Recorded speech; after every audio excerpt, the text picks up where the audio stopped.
And Clara Whitmore stood alone in the dirt, with ash smeared across her cheeks and her beautiful hair hacked down to nothing, praying that not a single man in that valley would look twice at her. She had made herself ugly on purpose, because pretty had nearly killed her. Because pretty meant belonging to someone who never asked permission. If you've ever had to make yourself smaller just to stay safe, this story is for you. Subscribe to this channel. Follow Clara's story all the way to the end, and drop your city in the comments so I can see how far this tale has traveled. The summer of 1879 arrived in Red Hollow, Colorado, like it always did, hot, unforgiving, and loud with the sound of men making decisions that didn't belong to them. Clara Whitmore was 27 years old, and she had spent the last 6 months learning one hard truth about the frontier. A woman without land, without money, and without a man to stand in front of her was not considered a person. She was considered available. She stood inside the dim back room of the boarding house, her fingers still trembling from what she'd done that morning. The scissors lay on the floor, beside a pile of chestnut hair, her hair, the long, soft hair her mother had braided every Sunday morning before the church bells rang. Gone now, hacked off to the jaw, and her face she had rubbed ash from the cold fireplace into her skin until the natural warmth of her complexion disappeared beneath a gray, dull mask. She studied herself in the cracked mirror nailed to the wall. Nobody would want that. That was the point, Mrs. Hargrove, the boarding house keeper, appeared in the doorway and stopped cold. Clara, Lord in heaven, what have you done to yourself? What needed doing? Clara said. The older woman pressed her lips together. She looked at the hair on the floor. She looked at the ash on Clara's face. And something in her expression cracked open, not with disgust, but with a recognition that hurt worse than disgust ever could. Because Mrs. Hargrove understood.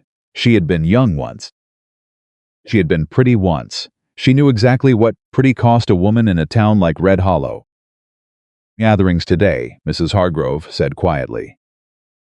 I know. Victor Hale is already out front. He's been asking after you. Clara's jaw tightened. He can ask all he wants. Clara, I won't be chosen by that man. Her voice didn't shake. She had practiced keeping it steady. I won't be chosen by any man who thinks choosing is something he gets to do without my say. So I'm going to stand at the end of that line, and I'm going to look like something nobody wants, and then I'm going to go home back to whatever's left of my father's land and figure out the rest on my own. Mrs. Hargrove was quiet for a long moment. Your father's land is gone, sweetheart. Victor Hale holds the deed. He stole it. He bought the debt. In this territory, that's the same thing. Clara turned away from the mirror. She picked up her worn coat 2 sizes too big, belonged to her father, and pulled it over her shoulders. I'll get it back, she said, but not by belonging to him. Red Hollow's annual mountain gathering was older than the town itself. It had started as a practical arrangement. Mountain men came down from their isolated ranches and homesteads, and frontier women who needed the protection and labor of a husband made their choices, or had choices made for them. Over the years, it had become something that people dressed up in nicer language. A tradition, a social occasion, a chance for community. But Clara had attended it 3 times as a spectator, and she knew what it really was. A market. The women lined up along the fence outside the general store. Some of them had dressed carefully in their best cotton dresses, their hair pinned and smoothed, their cheeks scrubbed pink. Clara understood why. She didn't judge them. When your options were limited, you used every advantage you had. She took her place at the far end of the line, as close to the corner of the fence as she could get, without appearing to hide. Her coat hung loose around her shoulders. Her chopped hair sat ragged against her jaw. The ash on her face had dried into something that looked, she hoped, like the kind of grime that a woman accumulated when she had no one to help her and no reason to bother. The woman standing next to her, a widow named Bessie Crane, who had 3 children and desperate eyes, leaned slightly sideways and whispered, Clara, is that you? Don't look at me, Clara said under her breath. Just keep looking forward. What happened to your hair? Nothing. You look like you lost a fight with a sheep shearer. Good. That's exactly what I was going for. Bessie stared at her for another moment, and then slowly she nodded. She understood too. That was the terrible thing about women in Red Hollow, they all understood each other perfectly, and it had never once made anything easier. Victor Hale walked the line like he was inspecting livestock. He was not a cruel-looking man. That was the worst part. He was 60 years old, silver-haired, impeccably dressed in a dark wool coat despite the July heat. He smiled when he spoke. He tipped his hat. He used words like arrangement and partnership and mutual benefit in the same tone a minister used when reading scripture. But Clara's father had used the word predator the last time he'd been coherent enough to speak, lying in that bed with his lungs failing, and his debts stacked like firewood beside him. He'd gripped Clara's hand and said, "Don't let Hale touch this land." "Don't let him touch you," she had promised. Victor Hale reached the end of the line. He stopped in front of Clara. She kept her eyes on the ground. She kept her shoulders rounded. She was invisible. She was nobody. She was a woman who had made herself plain and forgettable and absolutely not worth his time. He studied her for a moment. Then he reached out and lifted her chin with 2 fingers. Her skin crawled. Every muscle in her body went rigid with the effort of not pulling away, because pulling away would make her interesting, and she could not afford to be interesting. "Miss Whitmore," he said pleasantly, "I almost didn't recognize you." Ed nothing. "You've let yourself go considerably." He released her chin. "I wonder if that was intentional." Still nothing. He made a small sound, not quite a laugh, and moved on down the line. Clara exhaled so slowly that no one could have seen it. Her hands, hidden in the pockets of the oversized coat, were shaking. She had gotten through it. He had moved on. She just needed to wait another hour, let the selections happen, and then slip away before anyone thought to circle back. That was the plan. The mountain cowboys came into Red Hollow just before noon. There were 8 of them. Clara had seen mountain men before, ranchers and hunters, who spent most of the year alone in the high elevations of the Rockies, coming down only when they needed supplies or, occasionally, they decided they were tired of eating alone. They came in on horseback, trail dusty and sun-weathered, and the crowd that had gathered for the day's event shifted, slightly the way a field of grass shifts when the wind changes direction. Clara barely looked up. She was counting the minutes. She was thinking about the land. She was thinking about the letter she had found in her father's things 3 months ago, a letter from a territorial land office suggesting that the sale of the Whitmore ranch had involved falsified documentation. She hadn't known what to do with it then. She was starting to think she might know what to do with it now, if she could just get herself out of this gathering without being claimed like a piece of furniture. She heard the crowd shift again. Murmuring, a different kind of murmuring. She glanced up. One of the mountain cowboys had separated himself from the others and was walking the line. He was tall, not impossibly tall. Not the stuff of legend, but the kind of tall that you noticed because it came with weight behind it. Wide shoulders, a body that had been built by real work, not by performance. Dark brown hair, long enough to curl at the collar of his worn leather vest. A beard that hadn't been trimmed in some weeks. He moved the way men moved when they had spent a long time in places where no one was watching, without any awareness of an audience, without any performance. Just a man walking because he needed to get somewhere. His eyes moved along the line, not the way Victor Hale's eyes moved, assessing, calculating, pricing. This man's eyes moved the way a person's eyes moved when they were looking for something specific and weren't sure where they were going to find it. Clara looked down again. She heard his boots on the packed dirt. Heard him slow. She heard him stop. She did not look up. "Ma'am," his voice was low, not soft low. The difference mattered. Soft voices could disappear. This voice had the quality of a sound that you felt in your chest before you fully heard it with your ears. Clara kept her eyes on the ground. "Ma'am," he said again. "I'm talking to you." She looked up. He was closer than she'd expected. Standing maybe 3 feet away, one thumb hooked in his belt, studying her face with an expression that she couldn't immediately read.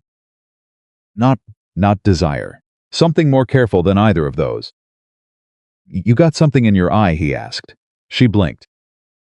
I beg your pardon. You keep looking at the ground like you dropped something. He tilted his head slightly. You lose something down there? No, she said. I'm just no. He was quiet for a moment. His eyes moved over her face, not the way men's eyes usually moved over her face, which was the way you looked at something you wanted to possess. He was looking at her, the way you looked at something you were trying to understand. What's your name? He asked. It doesn't matter. One corner of his mouth shifted. Not quite a smile. More like a recognition. Most people who say that are the ones whose names matter most. She said nothing. I'm Ethan Callahan, he said. I run a ranch up past the North Ridge.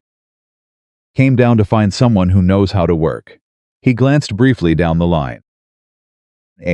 Most of the women here are dressed like they're going to church. That's fine. I'm not looking for someone to go to church. I'm looking for someone who can survive a mountain summer without falling apart. Then you should look somewhere else, Clara said. I'm not interested in being chosen. That's the most interesting thing anyone said to me all day. He didn't move. Because I don't want a man. I didn't ask if you wanted a man. His voice remained level. Completely without offense. I asked why you're not interested in being chosen.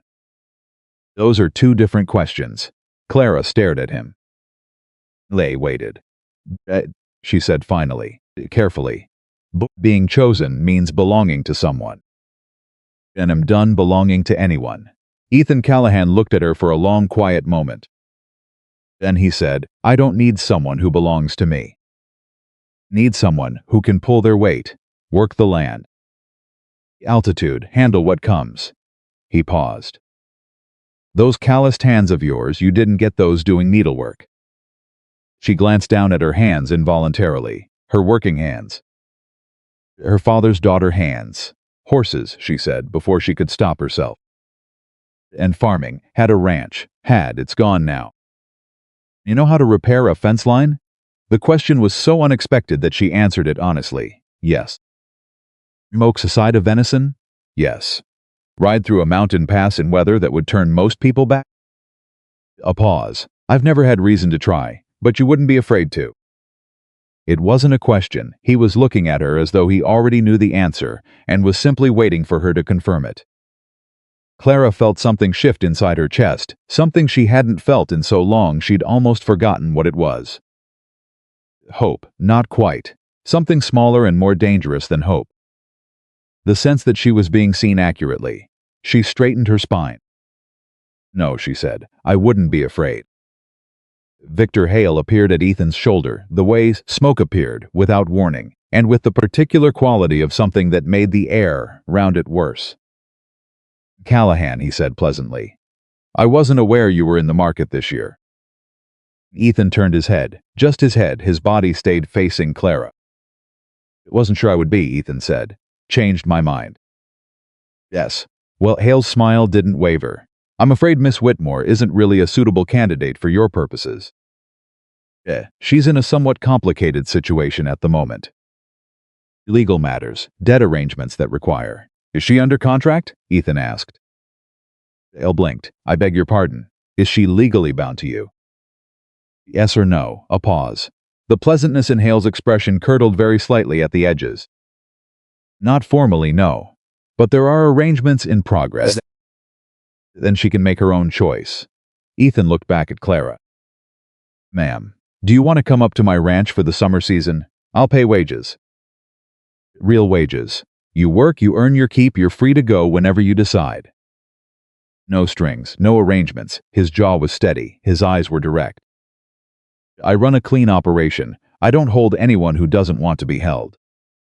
The entire gathering had gone very quiet. Clara was aware of every eye on her.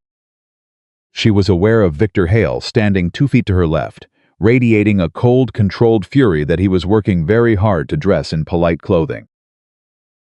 She was aware of the women along the fence line, watching with held breath. She was aware of Bessie Crane at her elbow not moving. She was also aware of her own heartbeat, which had done something strange and inconvenient in the last 30 seconds. Looked at Ethan Callahan. She looked at his hands, large, scarred, the hands of a man who had built things and broken things, and put them back together. She looked at his face, which gave nothing away and asked nothing of her except an answer. "You said wages," she said. "How much?" He named a figure. It was fair. More than fair, it was the kind of wage that acknowledged that the work was real, and the person doing it was real. "And I can leave," she said, "whenever I choose, whenever you choose.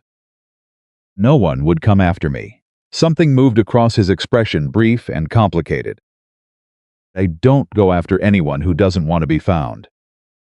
She looked at Victor Hale. Hale looked back at her. The smile was still there, but his eyes said something entirely different. His eyes said, "This isn't over." His eyes said, "You still owe me." The eyes said, "You don't have anywhere to run that I can't reach." Clara looked back at Ethan. "All right," she said, "I'll come." They left Red Hollow within the hour. Ethan had a pack mule and a second horse, a steady roan mare with patient eyes, and he handed Clara the reins without comment, without assistance, without any performance of help. He simply handed her the reins as though it were the obvious thing, as though the question of whether she could manage it had never crossed his mind. She mounted without trouble. They rode out of town, side by side, and Clara did not look back. But she heard the low murmur that followed them out. She heard Victor Hale's voice somewhere in the crowd, smooth and composed, saying something she couldn't make out. She heard laughter, the comfortable laughter of people who believed they knew how a story ended before it had properly begun. She kept her eyes forward. "You don't have to pretend," Ethan said, after they had ridden far enough from town that the sounds faded. Glanced at him. "Pretend what? That you're not scared?" She considered denying it. Then she didn't. "I'm not scared of you," she said. "I didn't say you were." He kept his eyes on the trail ahead. He made a decision that takes the kind of nerve most people don't have. It's normal to feel it after. She was quiet for a moment. "Why did you choose me?" she asked. He rode for another 50 yards before he answered. "You were the only one who didn't want to be chosen," he said. "That told me something." "What did it tell you?" "That you know your own mind." A pause. "A person who knows their own mind doesn't become a problem. They become a partner." Clara turned this over. "You said no strings," she said. "Said no arrangements. I meant it. Most men who say that don't mean it." "I reckon that's true."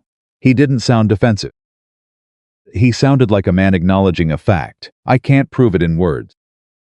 You'll have to see it for yourself." She studied the side of his face, the line of his jaw beneath the beard, the set of his eyes, the particular quality of steadiness that some people had and most people didn't. Steadiness that came not from arrogance but from having been tested and having held. Didn't trust it yet. She wasn't naive enough to trust anything that fast. But she noted it. She filed it away. The way a woman who had learned to be careful filed every piece of information for later, when she would need it. The trail into the mountains was 3 hours of climbing. Air changed as they went up, cooler, thinner, carrying the smell of pine and granite and something wild underneath it, all that Clara had no name for. The valley opened below them, and Red Hollow shrank to something that looked, from a distance, almost peaceful. It was not peaceful, she knew that. But up here, with the sky pressing down enormous and blue, and the silence between herself and this stranger comfortable enough that neither of them felt obligated to fill it, she let herself breathe for the first time in months. Ethan's ranch appeared around a bend in the trail. In the late afternoon, a solid, built structure of squared timber, a barn that was larger than the house. Fences that ran clean and tight in a way that told her they'd been maintained with real care. It was not pretty. It was built for a purpose by someone who understood what that purpose was.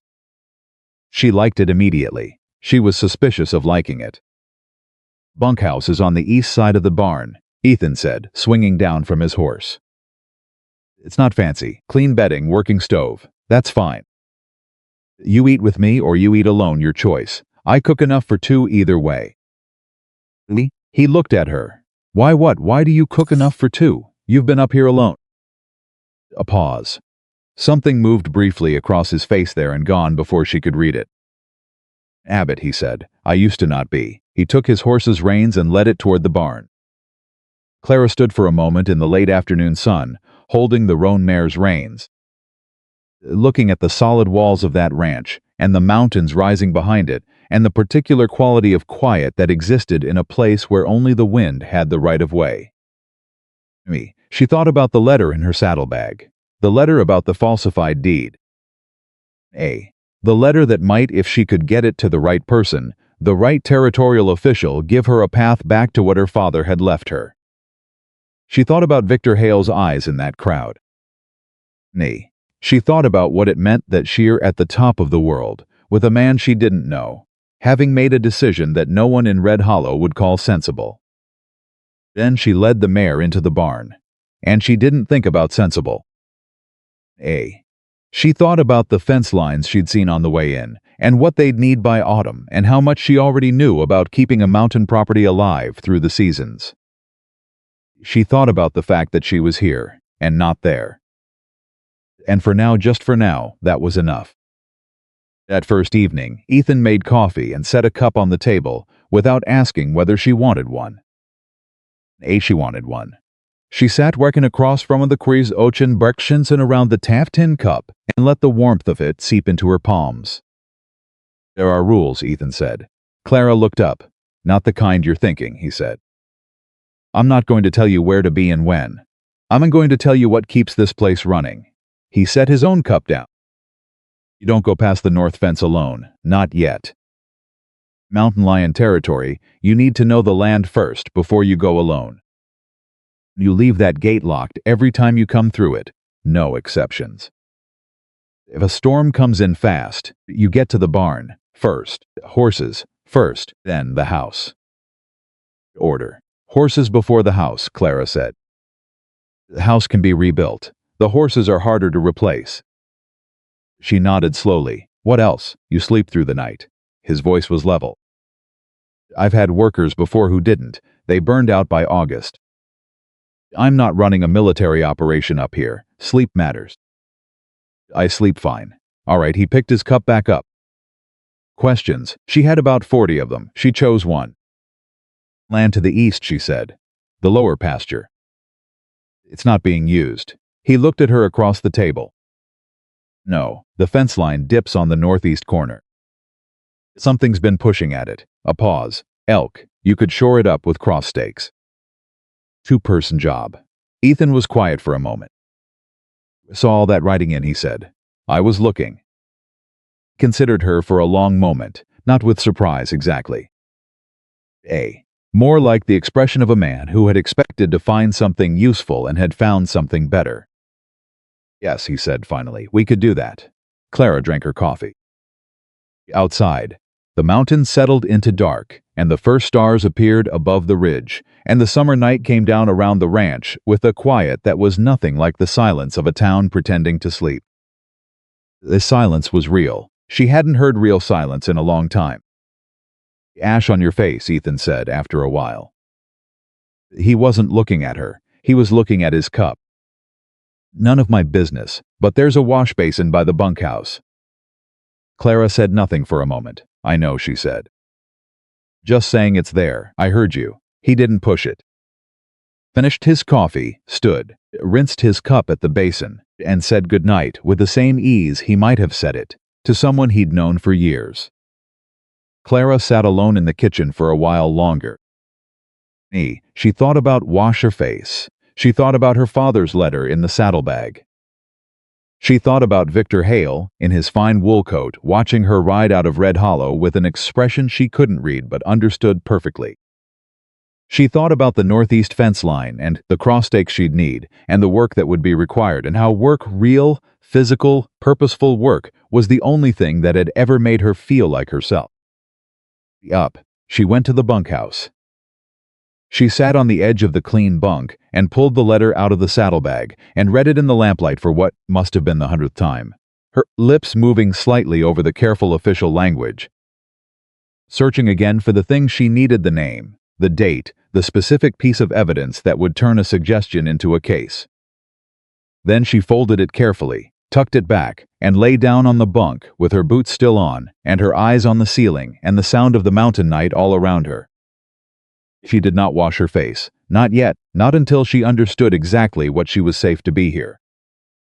But she let herself think, for the first time in a long time, about what it might feel like to be seen as she actually was, to have someone look at her and see not a face to be owned, or a liability to be managed, or a transaction to be completed, but a woman who knew how to repair a fence line and read a land map and work until her hands bled and still get up the next morning ready to do it again.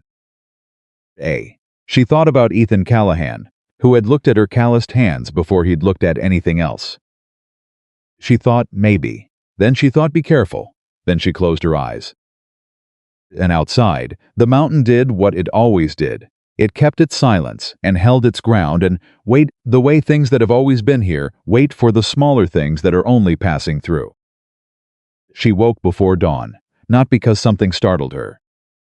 Not because the mountain made a noise it shouldn't have. Because her body had learned, over the past 2 years of surviving on instinct, that the hours before first light were the most honest hours, the ones when you couldn't pretend anymore. And the stories you told yourself in the daylight went quiet, and what was left was only the truth. The truth was this: she was 27 years old. She was sleeping in a stranger's bunkhouse, and she had made a decision the previous afternoon that could either save her life or destroy what little of it remained. She sat up, pulled on her boots, went outside. The sky above the ridge was still dark at the edges but bleeding pale in the east, that particular mountain pre-dawn that looked like the world was deciding whether or not to begin again. Clara stood in the yard with her arms crossed over her chest, and breathed the cold air in, and let it do what cold air did: sharpen everything, strip away the softness, leave only what was real. An door was already open. She walked to it. Ethan was inside, working by lamplight, running a careful hand down the foreleg of one of his horses, a dark bay gelding that stood perfectly still under the attention, with the trust of an animal that had never been given reason to be afraid. He didn't look up when she came in. "Couldn't sleep?" he said. "Slept fine," she said. "I just don't sleep long." Nodded. He'd like that was a perfectly reasonable answer. Which she supposed it was. "Coffee's on in the house," he said. "Help yourself." She didn't go get coffee. She walked to the next stall, where the roan mare she'd ridden up the mountain was standing quietly, and she ran her own hand along the mare's neck, the way her father had taught her: flat palm, steady pressure. No hesitation, and the mare turned her head and blew a warm breath against Clara's shoulder. "Her name's June," Ethan said. "She's good on a trail." "Everywhere. Smartest horse I've got." Clara kept her hand on June's neck. "How long have you been up here, on this ranch?" He straightened, moved to the next horse down the line. "Own." A pause that was barely a pause. Not always. She didn't push it. She'd learned a long time ago that when a man answered a simple question with something that sounded like it cost him something, you didn't lean on it. You let it sit. They worked in silence for a while, him finishing his rounds, her helping, without being asked, filling the water troughs, checking the latch on the hay barn. Moving through the morning routine the way she had moved through her father's barn 100 times before, the work coming back to her hands like a language she'd never quite forgotten. When they went inside for breakfast, he made eggs and didn't comment on the fact that she'd already been working for an hour. It was when she decided she could tolerate him, not trust. Not yet, but tolerate. The first week passed in the particular way that hard work made time pass quickly when you were in it, slowly when you stopped and looked back.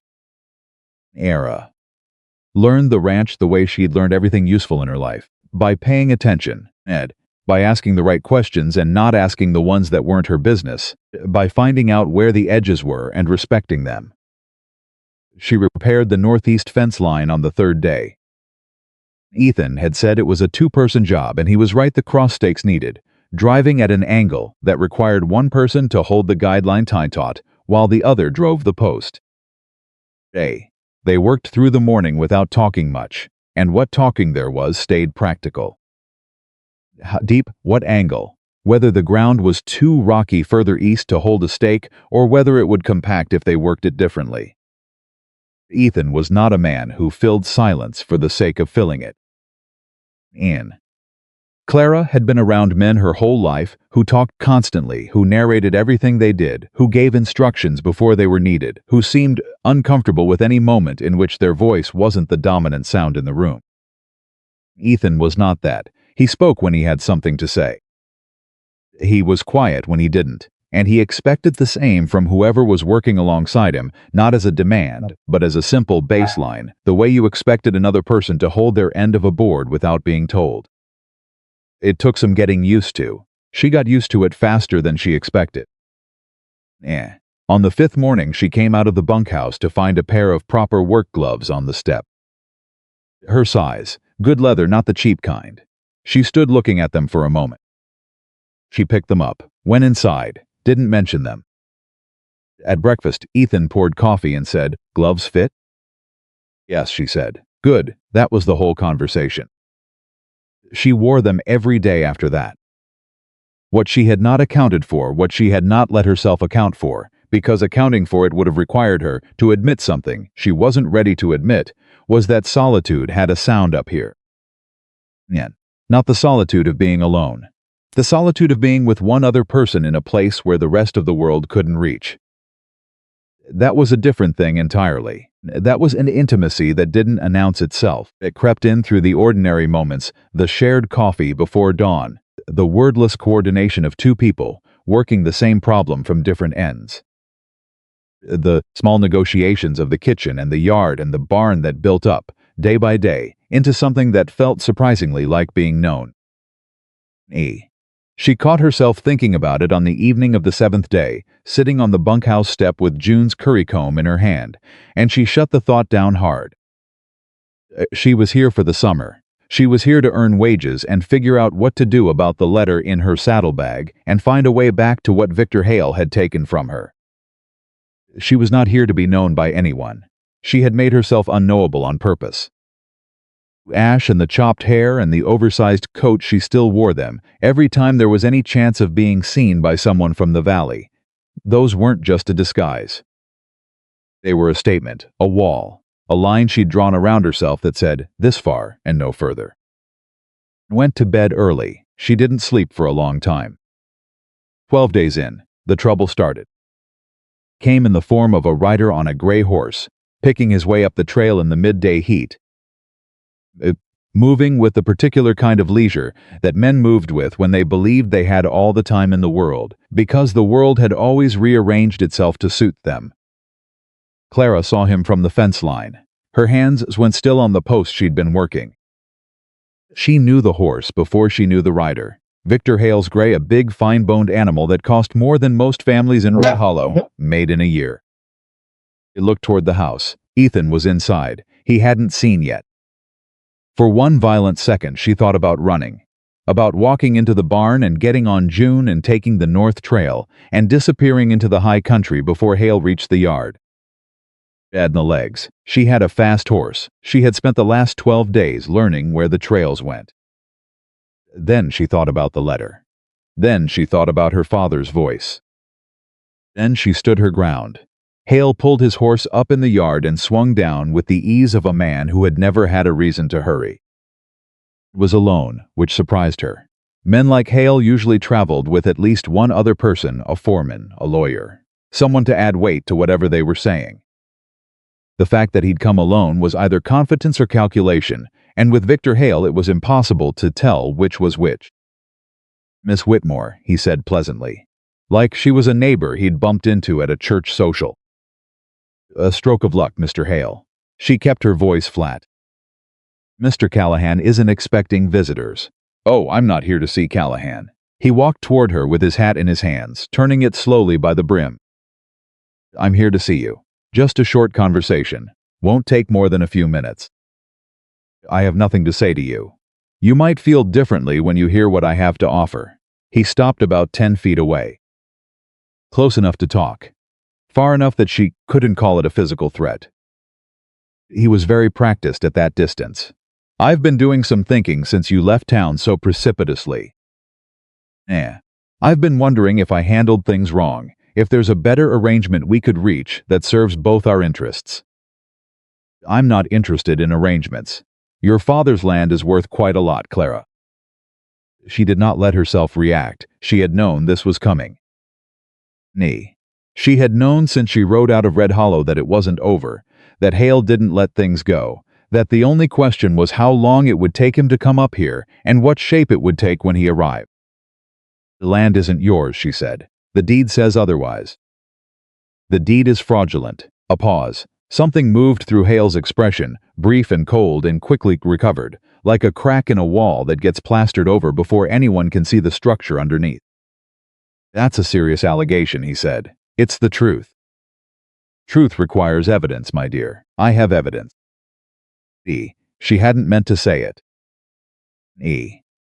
The words came out before she'd finished thinking them through, driven by something that was part fury and part a desperate gamble, the kind of hand you played when you'd been playing defensively for so long that you forgot offense was an option. Hale went very still. In 10 years of watching Victor Hale operate in Red Hollow, Clara had never seen him go still. He was a man of constant movement, smooth, and controlled, deliberate movement, but always moving. Always adjusting, always managing. He went still. What did you say? He said quietly. The back door of the house opened. Ethan Callahan came out. He had a mug of coffee in one hand, and his eyes moved from Clara to Hale, and back to Clara in the space of 2 seconds, and whatever he read in that exchange was enough. Set the coffee on the porch railing. He walked across the yard at a pace that was not hurried and not slow, that covered the distance between them with the efficient economy of a man who had learned to handle things before they became worse than they needed to be. Hale, he said. Callahan. The smoothness returned to Hale's voice immediately, like oil on water. I was just having a friendly conversation with your Minus. She works for me, Ethan said. She's in the middle of her workday. If you have business to conduct, you conduct it with me. He stopped beside Clara, not in front of her, not blocking her, but beside her, in the specific way that meant something without requiring explanation. If you don't have business with me, you're welcome to ride back down the mountain. Hale looked at them both. The smile he produced was a work of art. It contained, in perfect proportion, warmth and regret, and the absolute certainty of a man who believed that he was playing a longer game than anyone else in the room. Of course, he said. He placed his hat back on his head. I apologize for the interruption. He looked at Clara one more time. We'll speak again, Miss Whitmore, when the time is right. He turned back to his horse. He mounted, he rode down the trail. And the yard was quiet again. Clara realized her hands had been balled into fists at her sides the whole time. She opened them. Ethan picked up his coffee from the porch railing and took a drink like nothing had happened. Want to tell me what that was about? He said. Not yet, she said. He looked at her for a moment. All right, he said. Just that. All right. She turned back to the fence post. She drove the next stake with considerably more force than was strictly necessary. She told him that night. Not everything. Not the letter. Not the specific evidence she thought she had and what it would take to use it, and the particular terrifying nature of trying to prove fraud against a man who owned 3 of the 5 judges in the territory. But she told him the shape of it, her father's ranch, the debt that hadn't been as clean as Hale had made it look, the sale that had happened while her father was dying, and Clara had been the only one there to watch it happen. Ethan listened without interrupting. He sat across the kitchen table with his hands around his cup, and he listened the way some people listen, not waiting for a pause to insert their own experience, not nodding along in a way that meant he'd stopped hearing, actually tracking her, following the line of what she was saying, occasionally asking a question so precisely targeted that she understood he'd been paying attention to every word. When she finished, he was quiet for a while. How long ago? He said. 8 months. Your father, he died in February. She said it the same way she said most hard things, clean and fast, the way you pulled a splinter. 3 weeks after the sale closed. He never knew what Hale had done. I didn't tell him. I didn't want. She stopped. Swallowed. I didn't want the last thing he knew to be another thing he'd failed to protect me from. Ethan looked at his cup for a moment. You're carrying that wrong, he said. Looked up. Your father didn't fail to protect you, he said. A man came for him while he was dying, and he didn't have the means to fight it. That's not the same thing. His voice was even, matter of fact. Not consoling, he didn't have the particular softness that consolation required, and she suspected he knew that about himself. Nan, and you went out there alone, and you've been fighting it since. That's the right thing to carry. Clara sat with that for a moment. The evidence I mentioned, she said carefully. I have a letter. A territorial land office. It suggests the sale documentation had irregularities. What kind of irregularities? The kind that require a signature my father couldn't have given. He was bedridden for 3 weeks before the sale. His hand, she stopped again. A pen. Ethan was very still. You have that in writing? He said. Else. From the land office? The letter doesn't say it that directly. It says the documentation requires review. But if I could get it to the right federal official. Not territorial, he said immediately. She looked at him. Territorial judges here are Hales, he said. You know that. Federal circuit, maybe. Or the Land Commission office in Denver. He set his cup down. I know a man. Used to work for the Federal Surveying Service. Retired now, lives down near Buena Vista. If the documentation is what you say it is, he'd know where to take it. Sarah stared at him. You'd help me with this? She said. He seemed slightly puzzled by the question. You just told me a man stole your father's land while your father was dying, he said. What else would I do? She didn't have an answer for that. She looked at him across the table, this quiet, weathered man with the careful hands and the even voice and the particular quality of stillness that she had been studying for 12 days, without letting herself think too hard about why, and she felt something crack open in her chest, small and controlled, like the first hairline fracture in ice when the temperature finally changes. She looked back down at the table. I'll think about it, she said. All right, he said. He got up, rinsed his cup, said goodnight. She sat at the table after he'd gone and pressed her palms flat against the wood and breathed. Yacht, be careful, she thought. He helped because he's decent, not because he wants something. She thought, those two things are not mutually exclusive and you need to figure out the difference. She thought about Victor Hale's face when she'd said she had evidence. That stillness, that crack in the plaster. She thought, you just told him you have a weapon. You're up here on a mountain, with one man between you and the rest of the valley. Then she thought, that man just stood beside you, without asking a single question first. She didn't know what to do with that. She went to bed and she lay in the dark, and she thought about what it meant to be in debt to someone you didn't know how to stop noticing. Next morning, she washed her face. Not because she had decided anything, not because she felt safe. She washed her face because the ash was starting to irritate her skin, and because she had, over the past 12 days, come to believe that Ethan Callahan was not a man who would change his behavior based on what she looked like. Nay, she had been watching for it, for the particular shift that happened, when men realized the woman they were dealing with was not the version they'd initially assessed. She had been watching for the calculation, the recalibration, the subtle rearrangement of how he spoke to her and what he expected. It hadn't come, because he hadn't known what she looked like. Because he genuinely had not been looking, she stood over the wash basin and worked the grime off her face and looked at herself in the small square mirror above it. Her face looked back, her real face. The face her mother had called a blessing, and her father had called trouble, and Victor Hale had looked at like a deed he intended to file. She dried off. Started the morning feed. Ethan came in 20 minutes later, stopped briefly, and looked at her. Waited, he said. June's left shoe looks like it might need resetting. I was going to check it this afternoon. I noticed yesterday, she said. I already checked it. It can wait another week if we watch it. He nodded, that was all. She let out a breath she hadn't realized she was holding and went back to work. It was Bessie Crane who brought the real trouble. She arrived on a Tuesday 10 days after Hale's visit. 23 days into Clara's time on the mountain, riding up the trail on a borrowed horse, with her 3 children stacked behind her, like luggage, and her face carrying the specific expression of a woman who had run out of choices and was now operating on pure desperate momentum. Clara saw her coming from the yard, and her stomach dropped. "Essie." She walked to the gate. "What happened?" Esty swung down from the horse, with the mechanical motion of someone running on nothing.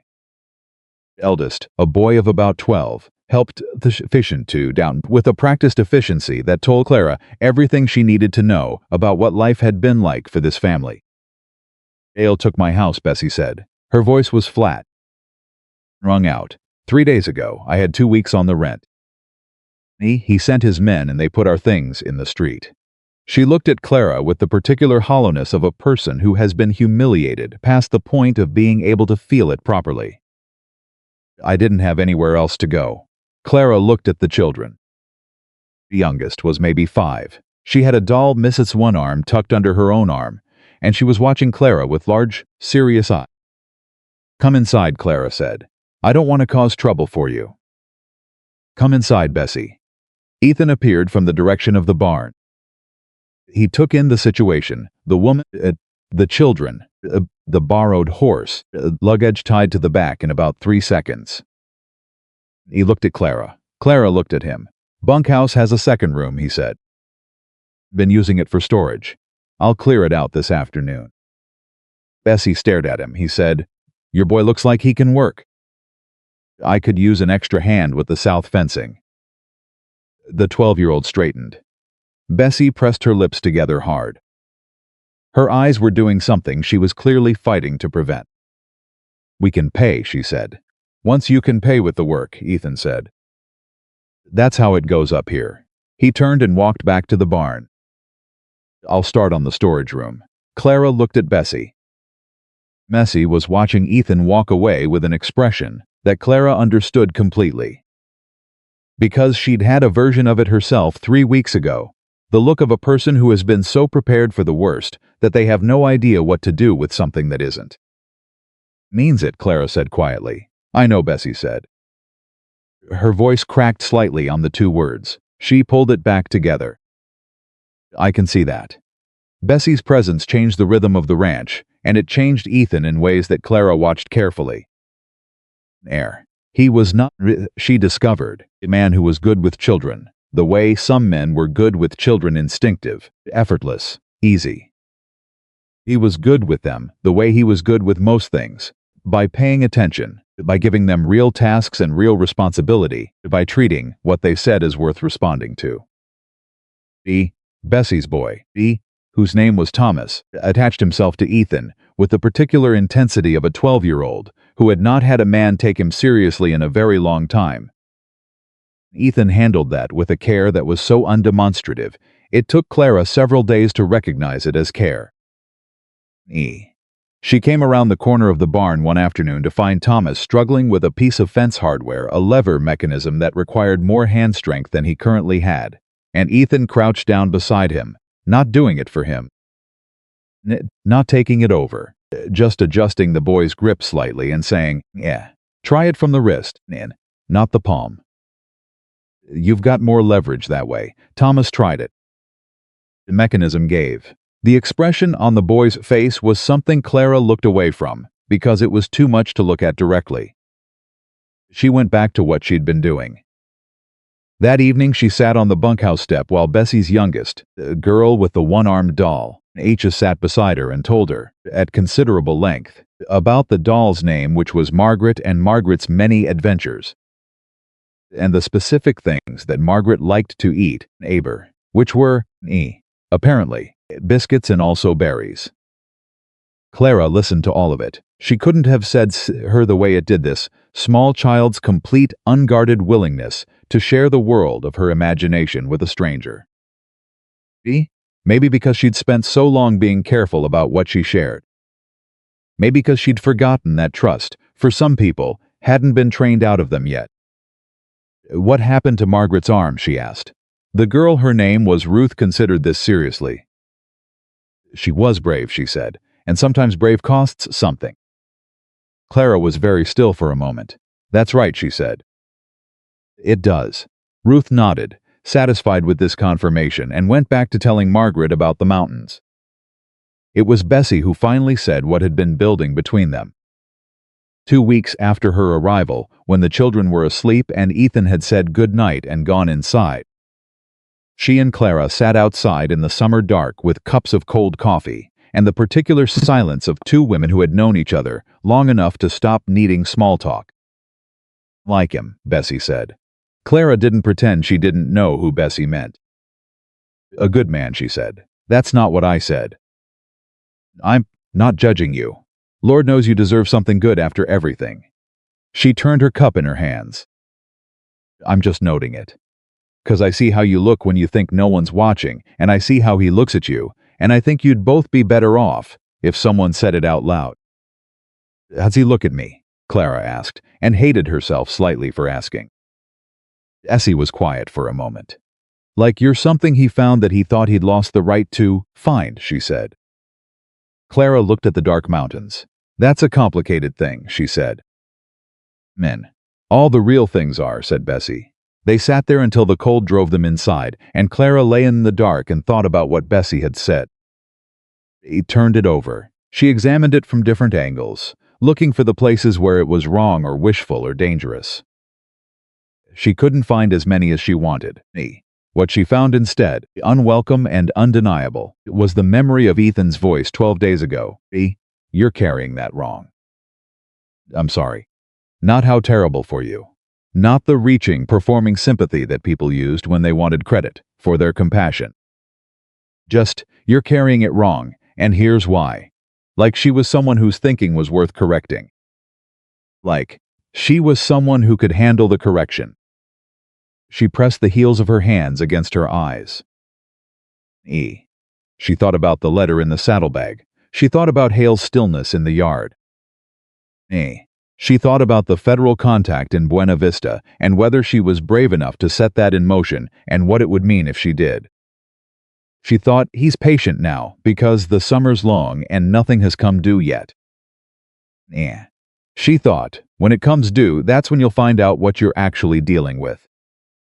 Then she thought, you already know. And that was the most frightening thing she'd thought all summer. Because she was starting to believe it.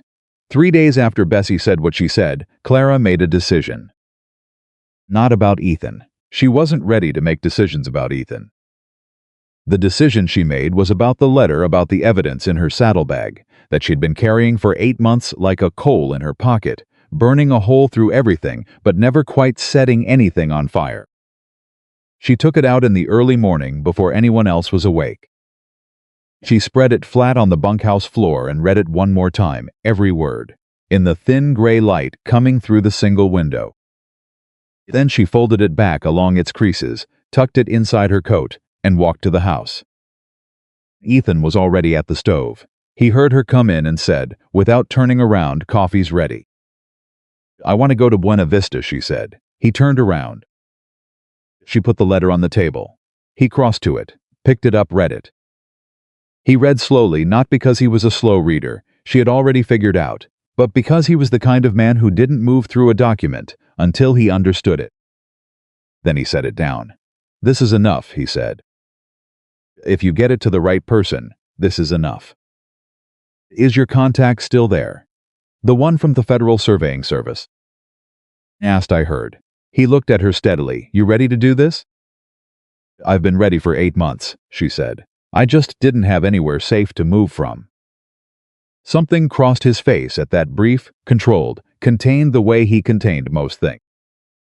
Nodded. We can leave day after tomorrow, he said. I need to arrange for Thomas to handle the morning feed. I can go alone, I know you can. He picked up the coffee pot. But you're not going alone. She looked at him. Hale knows you have this now, he said. You told him. That was brave and also meant that you burned your cover. Won't sit on that. He poured 2 cups and set one on the table for her. You go down that mountain alone and there's too many places between here and Buena Vista where you disappear, and nobody knows to look. Clara sat down. She hated that he was right. A. She hated more that the reason she hated it was not because she thought he was wrong, but because accepting his help meant accepting that she needed it, and she had spent 8 months trying to prove, at least to herself, that she didn't need anyone. All right, she said. All right, he said. He sat down across from her and they drank their coffee in the quiet morning. And Clara thought that this was perhaps the most ordinary dangerous thing she had ever done, made a plan at a kitchen table, with a man she trusted, setting something in motion that couldn't be taken back. They left before dawn on Thursday. Bessie stood in the yard with Thomas and the 2 little ones, and watched them go with an expression that Clara couldn't look at directly because it contained too much hope and too much worry, all of it on Clara's behalf.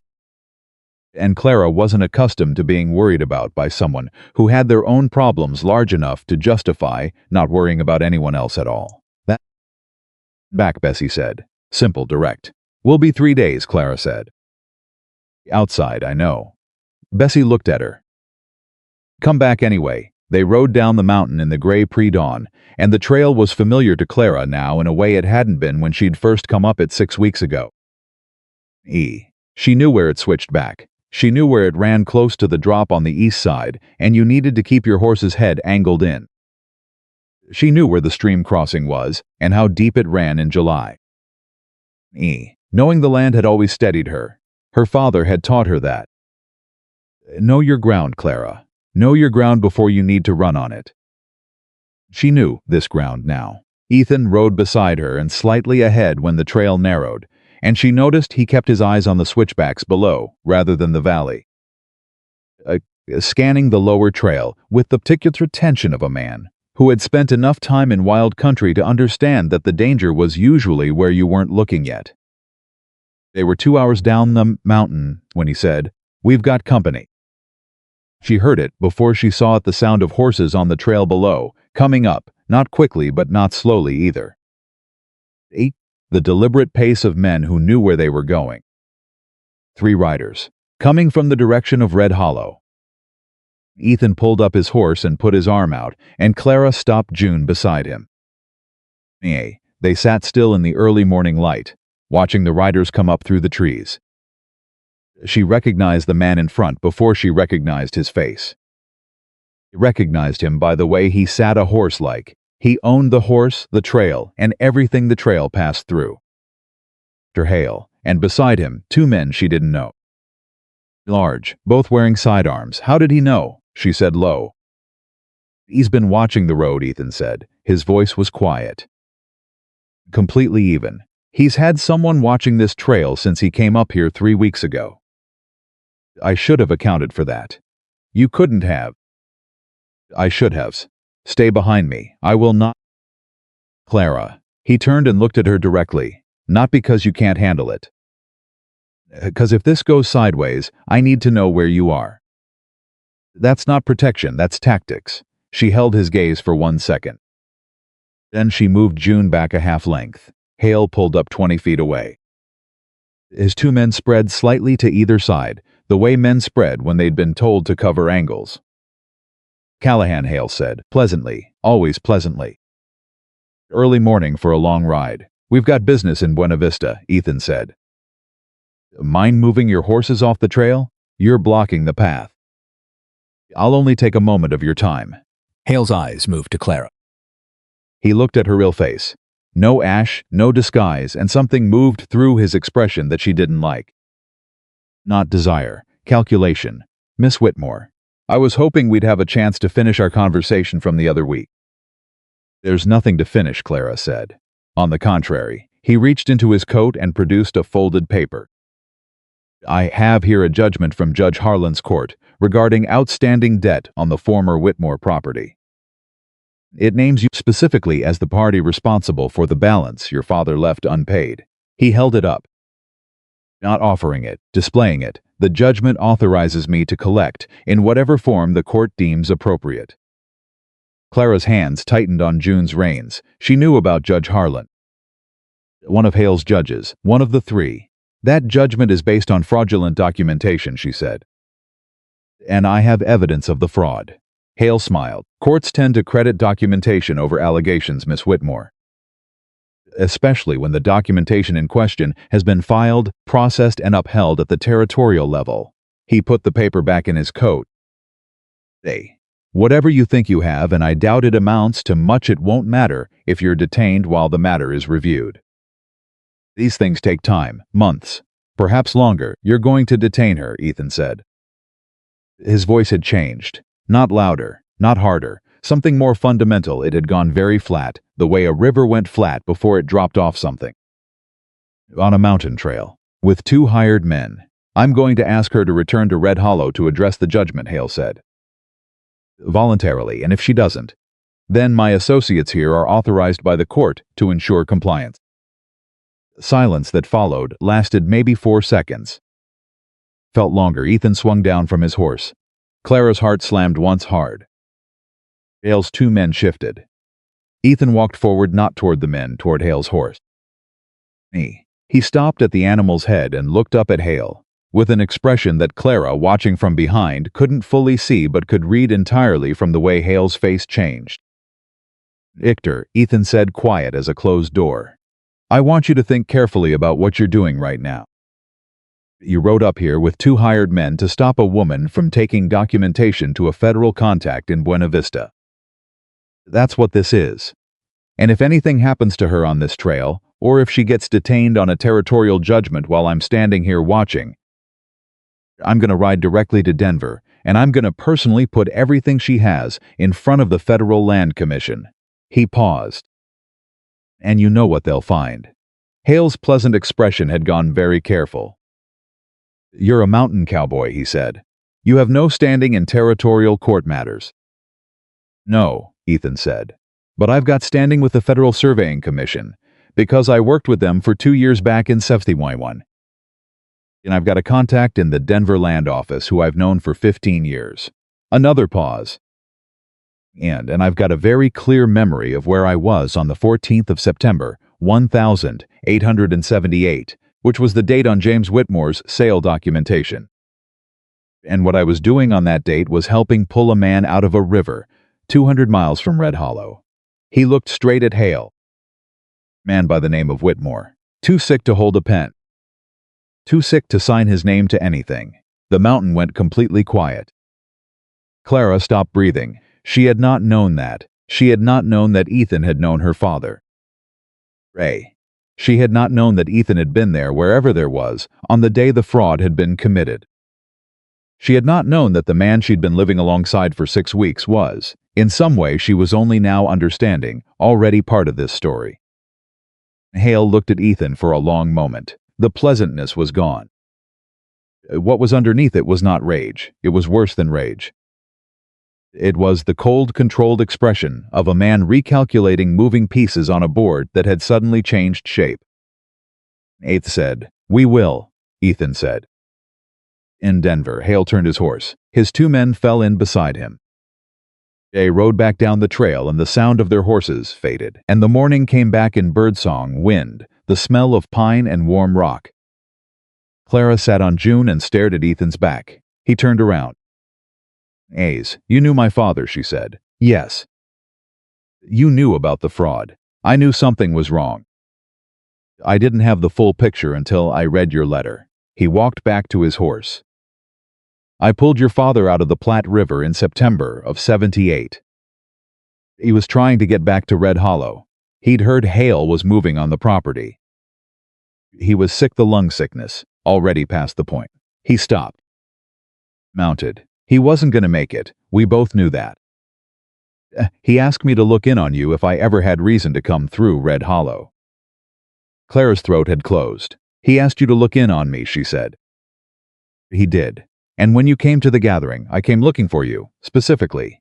He looked at her steadily. "I knew your name. I knew your face from what he told me. When I saw you at the end of that line with ash on your face and your hair cut off and your shoulders set like you were ready to fight the whole world alone." He paused. "I figured you'd earned the right to know someone was on your side."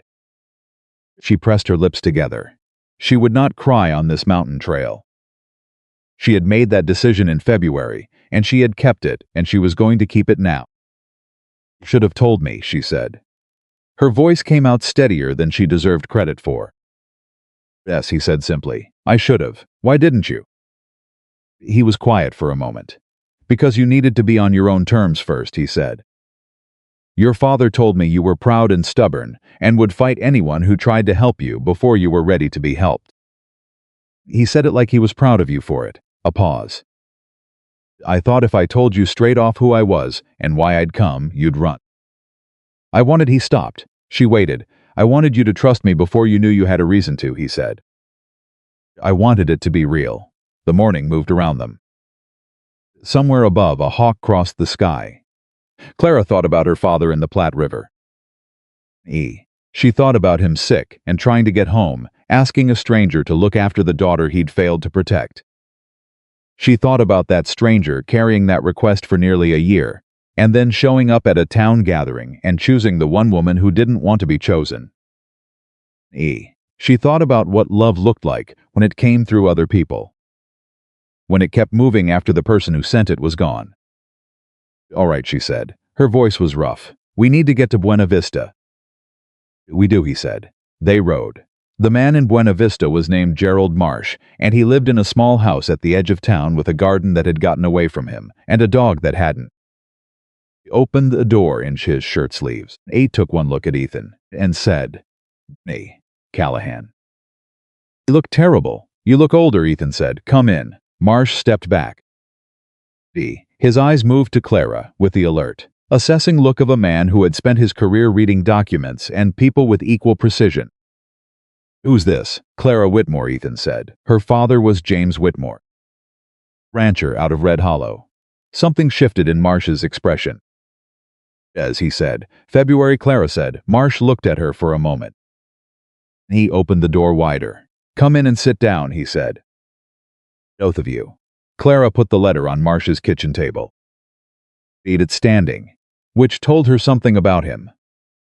Then he went to a shelf and came back with a ledger, old, thick, filled with handwritten entries going back years. He found what he was looking for and set it beside the letter. He looked at both documents for a long time. The sale documentation for the Whitmore property, he said, finally. It was filed with the territorial office on the 17th of September 1878. He looked up. 3 days after the date on the deed itself. The deed is dated the 14th, Clara said. My father was in the Platte River on the 14th. 200 miles from Red Hollow, Ethan said. I was with him. Marsh looked at Ethan. You'd testify to that, he said. In any court that would hear it. Marsh closed the ledger. He was quiet for a moment. This isn't a territorial matter anymore, he said. A fraudulent land claim involving falsified federal documentation that goes to the Federal Land Commission. Yale's judges don't touch it. He looked at Clara.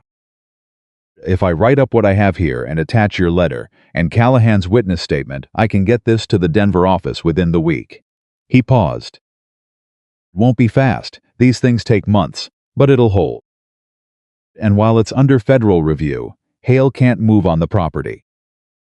Any action he takes against you becomes contempt. Clara sat very still. It'll hold, she said. If what you're telling me is true, and I believe it is, yes. It'll hold. She put both hands flat on the table. She breathed. She had been carrying the weight of this for 8 months. She had carried it through her father's death and through 6 months of Red Hollow looking at her like she was a problem to be solved by whoever claimed her first.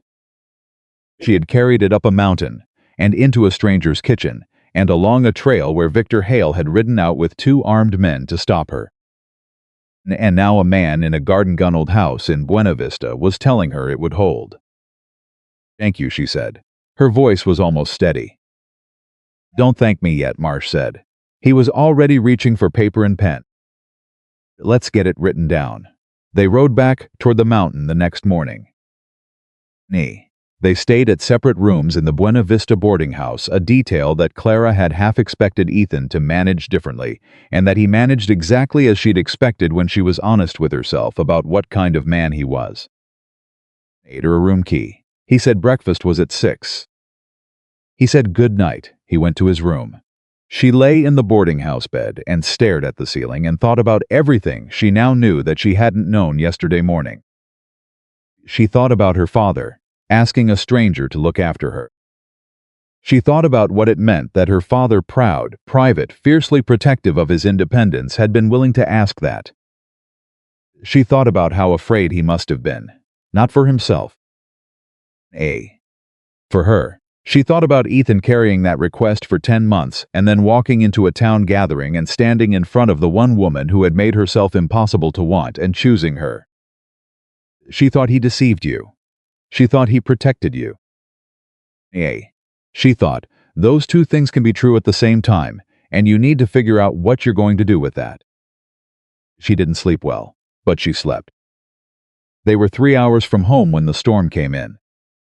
In storms, in July, moved the way nothing else moved, fast, absolute, with no negotiation. One moment the sky was blue and the next it had gone the color of a bruise, and by the time Clara felt the first cold gust off the ridge, the thunder was already close enough to feel in her chest. Ethan pulled up his horse and looked at the sky for about 2 seconds. "There's a line shack half a mile east," he said. "We go now, we make it." Rode hard. The rain hit before they reached it, not the beginning of a storm rain, but the full weight of it, the kind of mountain rain that was cold as November even in July and came sideways with the wind behind it. Clara leaned over June's neck and let the mare run, trusting the horse's footing on ground she knew better than Clara did. The shack was small and solid and had been maintained by someone not recently, but well enough. They got the horses into the attached lean-to and themselves through the door before the worst of it hit. Then they stood in the dim interior, listening to the rain come down on the roof, with the sustained roar of something that wasn't planning to stop anytime soon. Clara pushed her wet hair out of her face. Ethan found a lantern, found matches in a tin on the shelf, got a light going. It was a very small space. She sat on the bench against the wall and he crouched at the small iron stove and built a fire from the wood stacked beside it. Storm pressed against the walls. The lantern made the space smaller, warmer, more immediate. "My father," she said. "Did he know he was dying when you pulled him out of that river?" Ethan settled back and looked at the stove. "Yes," he said. "Did he talk about me?" A pause. "He talked about you like you were the most capable person he'd ever met," Ethan said. "Also like he was terrified he'd failed you." He looked at her. "Both of those things at the same time, which told me he knew you pretty well." Looked at her wet hands. "He didn't fail me," she said. "No," Ethan said. "He didn't." The fire caught. The heat began to move outward into the small room. "Why didn't you tell me you knew him?" she said, not angry. "Tired. Weeks ago. When you first, why didn't you just say it?" He was quiet for a moment. "The night you told me about the land," he said, "you said you didn't tell your father about Hale's fraud because you didn't want the last thing he knew to be another thing he'd failed to protect you from." He looked at her steadily. "I thought about that for a long time, about what it costs a person to carry something alone, because they don't want the people they love to feel the weight of it." He paused. "I thought maybe you needed to stand on your own ground for a while, before you knew the ground had always been yours." Clara looked at him across the small, warm space. The rain was very loud. "That's a complicated thought," she said. "I'm a complicated person." "You're really not," she said. "That's what threw me." He looked at her. "You're exactly what you look like," she said. "And I'm not used to that." A silence that was different from the other silences. "Clara," he said. And the way he said it, not asking anything, not reaching for anything. Just her name in his voice, like it was something he was setting down carefully, did something to her chest that she was done pretending it didn't do. "Don't," she said. "I wasn't going to say anything." "You were, maybe," he held her gaze, "but not until you're ready." "And you're not ready yet." She looked at him for a long moment. "Anne, how do you know?" she said. "Because you're still deciding whether to trust me," he said. "And you should be. I kept something from you for 6 weeks." "You're right to weigh that." He turned back to the stove. "I'm not going anywhere. The weighing can take as long as it needs." She sat with that. Outside, the storm did what storms did, spent itself against the mountain, pushed everything it had against something that was older and more patient, and eventually, inevitably, exhausted itself. Rain slowed. The thunder moved east. Clara listened to it go. "My father asked you to look after me," she said. "He did. And you think you've done that?" "I think I've tried to." He glanced at her. "Nah. I think you've looked after yourself considerably more than I've looked after you. I mostly just tried not to get in the way." Despite everything, the rain, the exhaustion, the weight of the day, and the revelation on the trail, and the grief that had reopened in ways she hadn't planned, she almost smiled. Almost. "There's something you should know," she said. He waited. "I washed my face 6 weeks ago because I believed you were a man who wouldn't change how he looked at me based on what I looked like." She held his gaze. "I was right about that. I wasn't wrong about that." Ethan looked at her. "No," he said quietly, "you weren't." "I need you to know that I know the difference," she said. "Between a man who helps because he was asked to and a man who helps because." She stopped. "Again, I need to know which one this is, before anything else." "Need to know." The stove ticked. The last of the rain ran down the roof. Ethan was quiet for a long time. "Your father asked me to look in on you," he said. "That's how it started." He met her eyes. "That's not how it is now." The words landed exactly the way words landed, when they were true, not loudly, not dramatically, just with the simple weight of something that couldn't be argued with. Clara breathed. "All right," she said. She didn't say anything else. But she didn't look away either. Nah. And outside, that storm passed over and moved on. The way all things passed that weren't strong enough to stay, leaving behind the clean, cold, particular smell of July rain on high-altitude granite, the smell of something washed clear and ready to begin. They rode back to the ranch in the kind of quiet that had changed its quality. Not the quiet of two people who didn't know each other. Not the careful quiet of the first weeks, when Clara had been measuring every silence for what it might contain. This was the quiet of two people who had said something true and were now living in the space that truth had opened up, neither of them rushing to fill it with anything less than what it deserved. Bessabai met them in the yard the moment they came through the gate.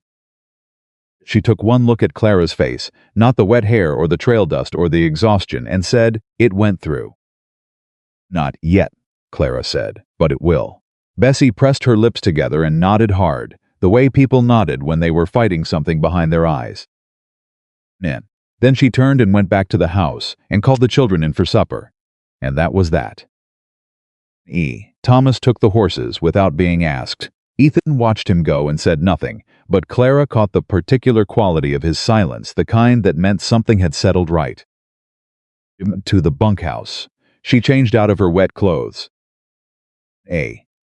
She sat on the edge of the bunk and pressed her hands together between her knees and thought about Gerald Marsh in Buena Vista, writing up everything he had. Attaching the letter, attaching Ethan's witness account, sending it up the chain to Denver. She thought about the Federal Land Commission. She thought about months.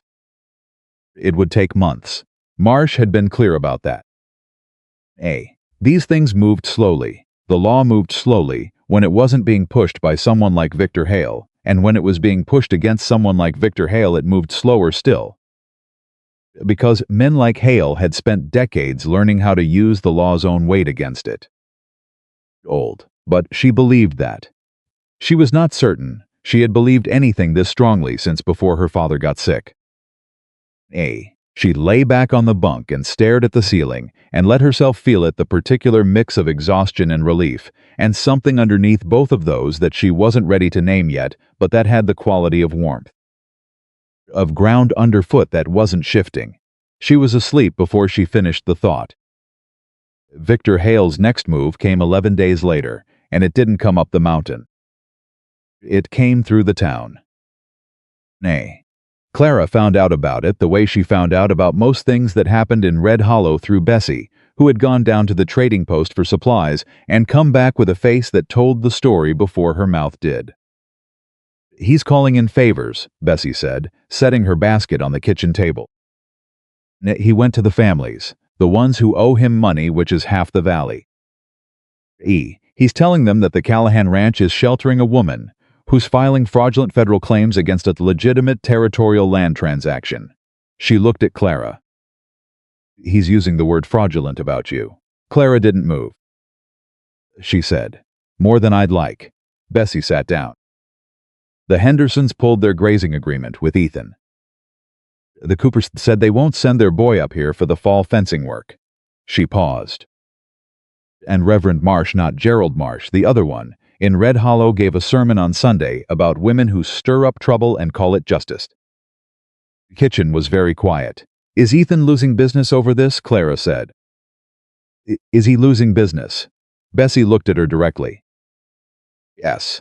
Clara got up from the table. She found Ethan at the south fence, working alone where Thomas usually worked beside him, and she understood immediately that Thomas had been kept at the ranch because Ethan already knew. She didn't ease into it. You're losing contracts, she said. Some, because of me, because of Hale. He drove a stake and didn't look up. A difference. Ethan, I know what you're going to say. Then save me the breath and tell me your answer. He stopped, straightened, looked at her with the full direct attention he gave everything when he decided it deserved it. My answer is that I've been up on this mountain for 6 years doing business, with people who take Hale's money and jump when he tells them to, he said. Hendersons, the Coopers, half the valley. I've been civil. Being civil was easier than not being civil, and nothing had come due yet. He looked at her steadily. Something's come due now, and I'd rather know who these people are than keep pretending they're something different. Clara held his gaze. You could lose everything, she said. I've already lost everything once, he said. I know how to build it back. He picked up the next stake. I won't do is let Hale use my business agreements to put pressure on you. That's what he's doing. He can't get to you directly, not with a federal review pending, so he's trying to isolate you by cutting off anyone who might stand beside you. I know what he's doing. Then stop looking at me like you're responsible for it. It hit him. He looked back. You are the most stubborn man I have ever met, she said. I reckon that's probably true, he said, and went back to work. She stood there for a moment longer.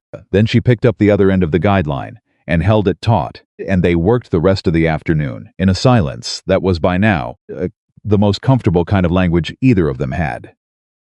The letter from Denver arrived on a Thursday 31 days after Gerald Marsh had sent the file. It came through the Red Hollow post, which meant it passed through 3 sets of hands before it reached the mountain, any one of which might have mentioned it to anyone who might have mentioned it to Victor Hale. Clara understood this the moment she held it. She understood it before she opened it. She opened it at the kitchen table with Ethan and Bessie and all 3 of Bessie's children present. Stopped, it's alone in this, and she was done pretending otherwise. The letter was from the Federal Land Commission office in Denver. She read it once. Then she set it down and put her hand flat on the table and breathed. Clara, Bessie said. They've opened a full investigation, Clara said. Sale of the Whitmore property has been suspended pending federal review. No transfers, no actions against the property or its heirs can be taken while the investigation is active. She looked up. They want a formal deposition from Ethan, in Denver. Within 30 days, the room was very quiet. Then Ruth, 5 years old, missing nothing, said, Does that mean the bad man can't take your house? Clara said. Her voice was not entirely steady. That's what it means, Ruth nodded. Good, she said, and went back to her biscuit. Yeah. Thomas let out a breath that he'd apparently been holding since the letter appeared. Bessie reached across the table and covered Clara's hand with her own. Ethan read the letter himself, carefully, from top to bottom. When he finished, he set it down. 30 days is enough time, he said. I can be in Denver in 3 days each way. We need to tell Marsh, Clara said. He should know it went through. I'll send a wire from Red Hollow tomorrow. He looked at him. You'd go to Red Hollow. I've been going to Red Hollow my whole life. He looked back. Hale's people can see me walk in and wire Gerald Marsh. Let them. The deliberateness of it hit her. He was not hiding. He had never been hiding. He had been a man who lived up on a mountain because he chose to, not because he was afraid of what was below, and now he was choosing to walk into Victor Hale's town and send a telegram in plain sight and let everyone draw their own conclusions. She understood something then about the specific kind of courage that wasn't loudness or performance. The kind that was just continuity, doing the same thing in the same way, regardless of who was watching. Father had had it. She had it. She hadn't expected to find it in someone else. The twist came the next morning. Ethan came back from Red Hollow in the early afternoon, sooner than Clara had expected, and she knew something had happened before he dismounted, because he rode into the yard at a pace that was not his usual pace, not fast, neat, not alarmed. At purposeful, in a way that meant the situation had changed. He came into the kitchen. He put a second letter on the table. That was waiting for me at the post office, he said. Addressed to you. Sent from a law firm in Denver. Clara picked it up. The return address was Alderman and Cole, attorneys at law. She had never heard of them. She opened it. She read 3 sentences. Then she sat down. Clara. Ethan's voice was careful. Is it? She looked up. My father, she said. Before he died. Before Hale moved on the property. She looked back at the letter. He filed a separate deed claim, through a federal land agent. He filed it in my name. She could hear her own voice doing something strange, going thin at the edges, like paper held up to light. He filed it the week before Hale showed up with the debt. He knew what was coming. She pressed her lips together hard. Knew. And he filed the land in my name through a federal agent, which means it bypassed the territorial system entirely, which means It means Hale's sale was fraudulent twice over, Ethan said quietly. It means the land was already mine, she said, legally. Any of this happened before my father died. The Whitmore Ranch is mine by federal deed, and has been for nearly a year, and Victor Hale knew it. He had to have known it, and he filed the territorial sale anyway. The room went very still. Ethan sat down. They looked at each other across the table. He'd just commit fraud, Clara said. He committed federal land fraud with full knowledge of an existing deed. That's not a review, that's a crime. Yes, Ethan said. He's not losing the property claim, she said. He's losing everything. A pause. If you're willing to take it that far, Ethan said carefully. She looked at him. Are you asking me if I want to protect a man who took my father was dying and then spent the next 8 months treating me like something he was owed? She said. No, Ethan said. I'm asking you if you're ready for what happens next. As what happens next gets loud and ugly, and it involves standing up in rooms full of people and saying true things that powerful people don't want said. He held her gaze. I want to know you're ready for that, not whether you're right. Right, whether you're ready. Clara thought about her father in that river. She thought about the gathering in Red Hollow and the end of the line and the ash on her face. Nay, she thought about Bessie's things in the street, and Ruth's one-armed doll, and Thomas learning to work a fence lever with his wrist instead of his palm. She thought about every woman in Red Hollow who understood each other perfectly and had never once been able to do anything about it. I've been ready since February, she said. Ethan nodded. Let's get it done, he said. They went to Denver together. Clara had never been to Denver. She had lived her entire life in the frontier territory, first on her father's ranch, then in Red Hollow's margins, then on Ethan's mountain. Denver was the largest city she had ever walked through, and she walked through it the way she walked through everything now, with her eyes up, and her shoulders straight and her working hands visible, making no apologies for what she looked like or where she'd come from. The Land Commission offices were in a federal building on the main street, and they smelled of paper and ink and the specific authority of institutions that had been in place long enough to believe themselves permanent. The commissioner was a man named Arthur Delaney, 50 years old, wire-rimmed spectacles, the careful precision of someone who had built a career on getting details right. He read everything they brought him. He read the letter from Clara's father's attorney. Read the federal deed filing. He read Gerald Marsh's report and Ethan's witness account. He had all of it without saying a word. When he finished, he took off his spectacles and set them on the desk. "Miss Whitmore," he said, "I need to ask you a direct question and I need a direct answer." "Go ahead," she said. "Did you or anyone acting on your behalf have prior knowledge of the federal deed filing before receiving this letter?" "No," she said. "I knew my father had tried to protect the land. I didn't know he'd succeeded." Delaney looked at her for a long moment. "Your father," he said, "was a thorough man." "Yes," she said. "He was." Delaney put his spectacles back on. "The deed filed by James Whitmore in August of 1878 is valid," he said. The territorial sale conducted by Victor Hale in September of 1878 is not only fraudulent, it was executed with full awareness of an existing federal deed, which constitutes knowing fraud against the United States federal land system. He looked at Ethan. "Mr. Callahan, your deposition regarding Mr. Whitmore's condition and location on the 14th of September is consistent with everything else in this file." "It's the truth," Ethan said. "I believe you." Delaney folded his hands on the desk. "Miss Whitmore, do you wish to file a full criminal complaint against Victor Hale for federal land fraud?" The room was very quiet. Clara sat in the federal building in Denver in her work coat and her calloused hands and thought about a question she had already answered.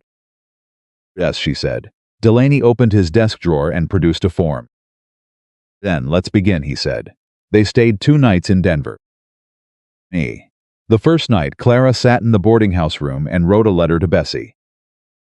He told her what had happened. She told her about the federal deed.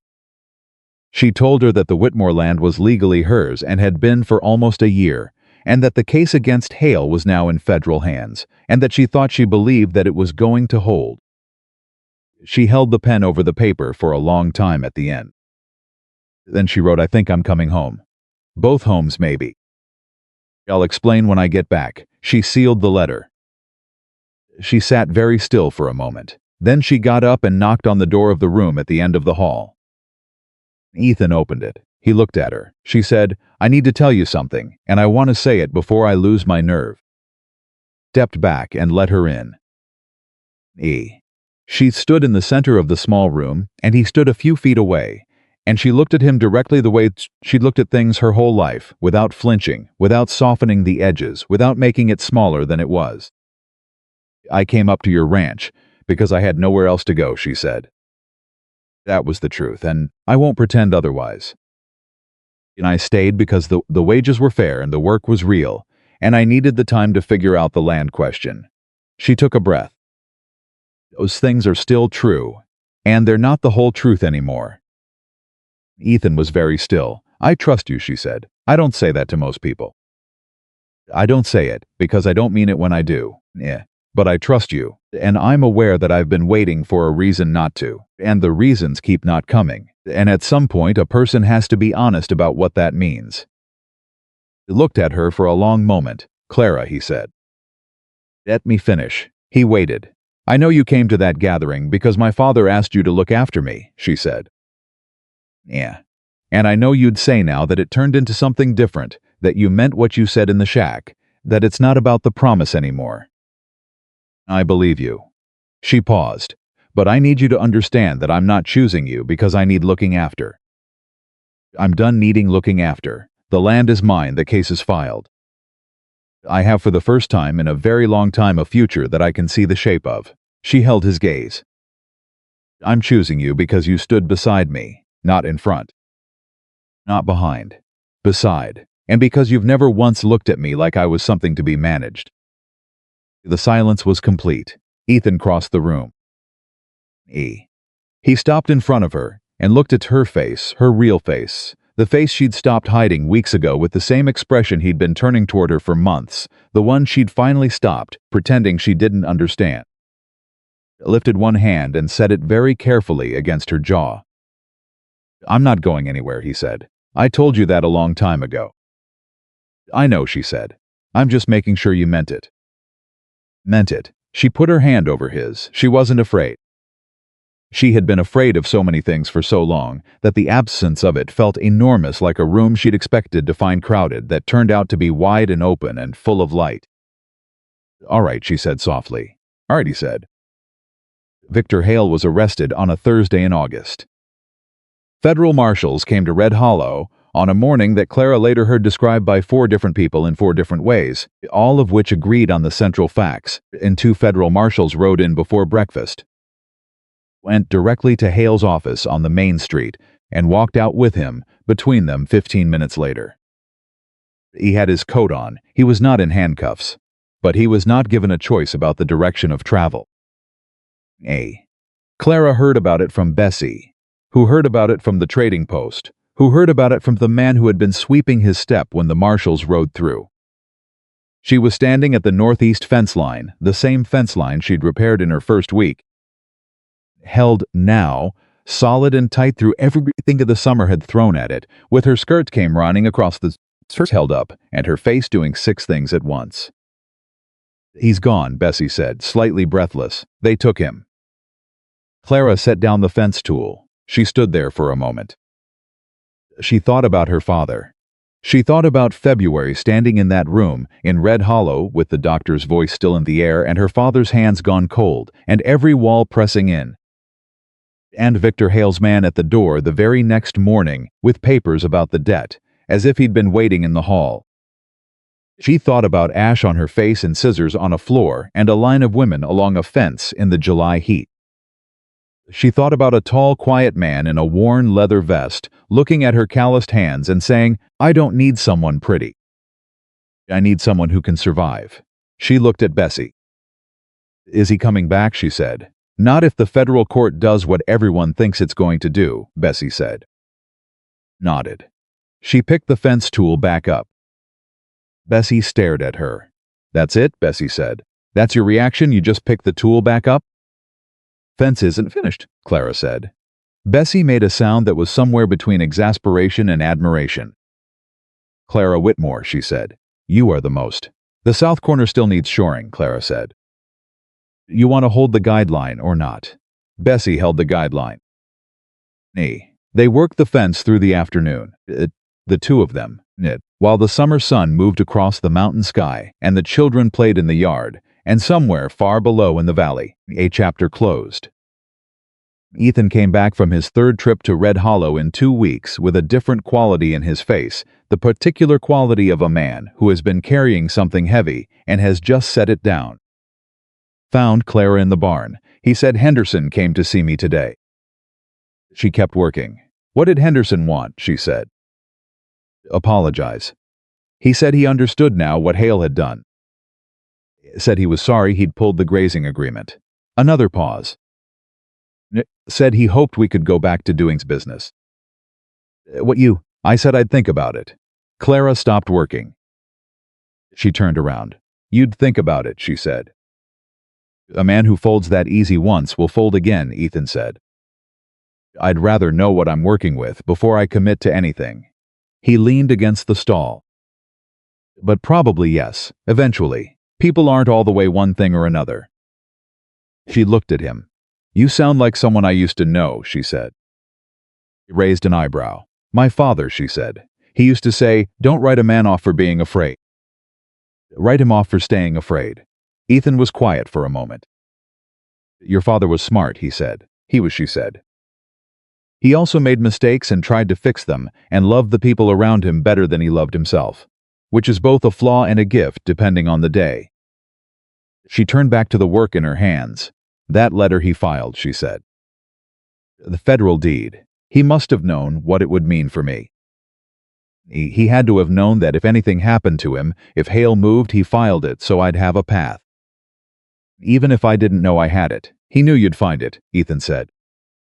"He knew you'd fight. He asked a stranger to look after me," she said. "Filed a secret deed with a federal agent. He told me to promise I wouldn't let Hale touch the land."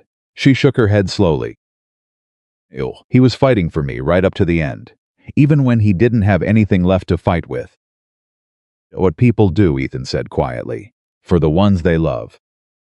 They use whatever they have left." Clara was still for a moment. Then she said, He would have liked you. It was the truest thing she had said in months. Ethan looked at her. I know, he said. I liked him. They stood in the barn in the late afternoon light. Two people who had come to each other the long way around through grief and fraud, and mountain trails and federal offices and a storm shelter, and a terrible gathering in July, and who were standing now on the same ground. Ground that was theirs.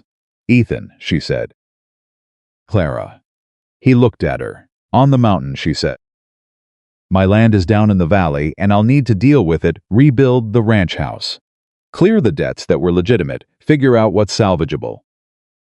I'm staying on the mountain. She met his eyes. If that's what you want. He crossed the barn in 4 steps. He stopped in front of her. He looked at her with the expression she had stopped trying to read around the one that said everything he was too careful to rush into saying, the one she had been seeing for months in the space between sentences, in the moments when he thought she wasn't watching. It's what I want, he said. Good, she said. She reached up and straightened the collar of his vest, a small, precise, personal gesture that surprised them both with how natural it was. The fence still needs 2 more stakes, she said. It'll hold till morning, he said. She let her hand drop. She didn't step back. Supper in 20 minutes, she said. I'll be there, he said. She walked out of the barn. Nay, she didn't look back, but she was smiling by the time she reached the house, small and real and entirely her own, the way things were real when they hadn't been performed or forced or earned, through suffering alone, but through the patient, daily accumulation of choosing to stay, choosing to fight, choosing to let someone stand beside you instead of making yourself carry everything alone. She was smiling, and the mountain held everything, the way it always had, solid beneath her feet. The south fence held through August. It held through the first cold snap that came down off the high ridge in the second week of September, and it held through the wind that followed 3 days after that, the kind of wind that tested everything on the mountain fences. Roofs. Resolve and separated what had been built right from what had only looked right. Clara noticed this about the mountain. It didn't care about appearances. It only cared about what was true. She had started to think of it as home.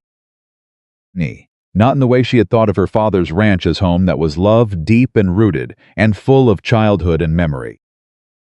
This was different. This was chosen.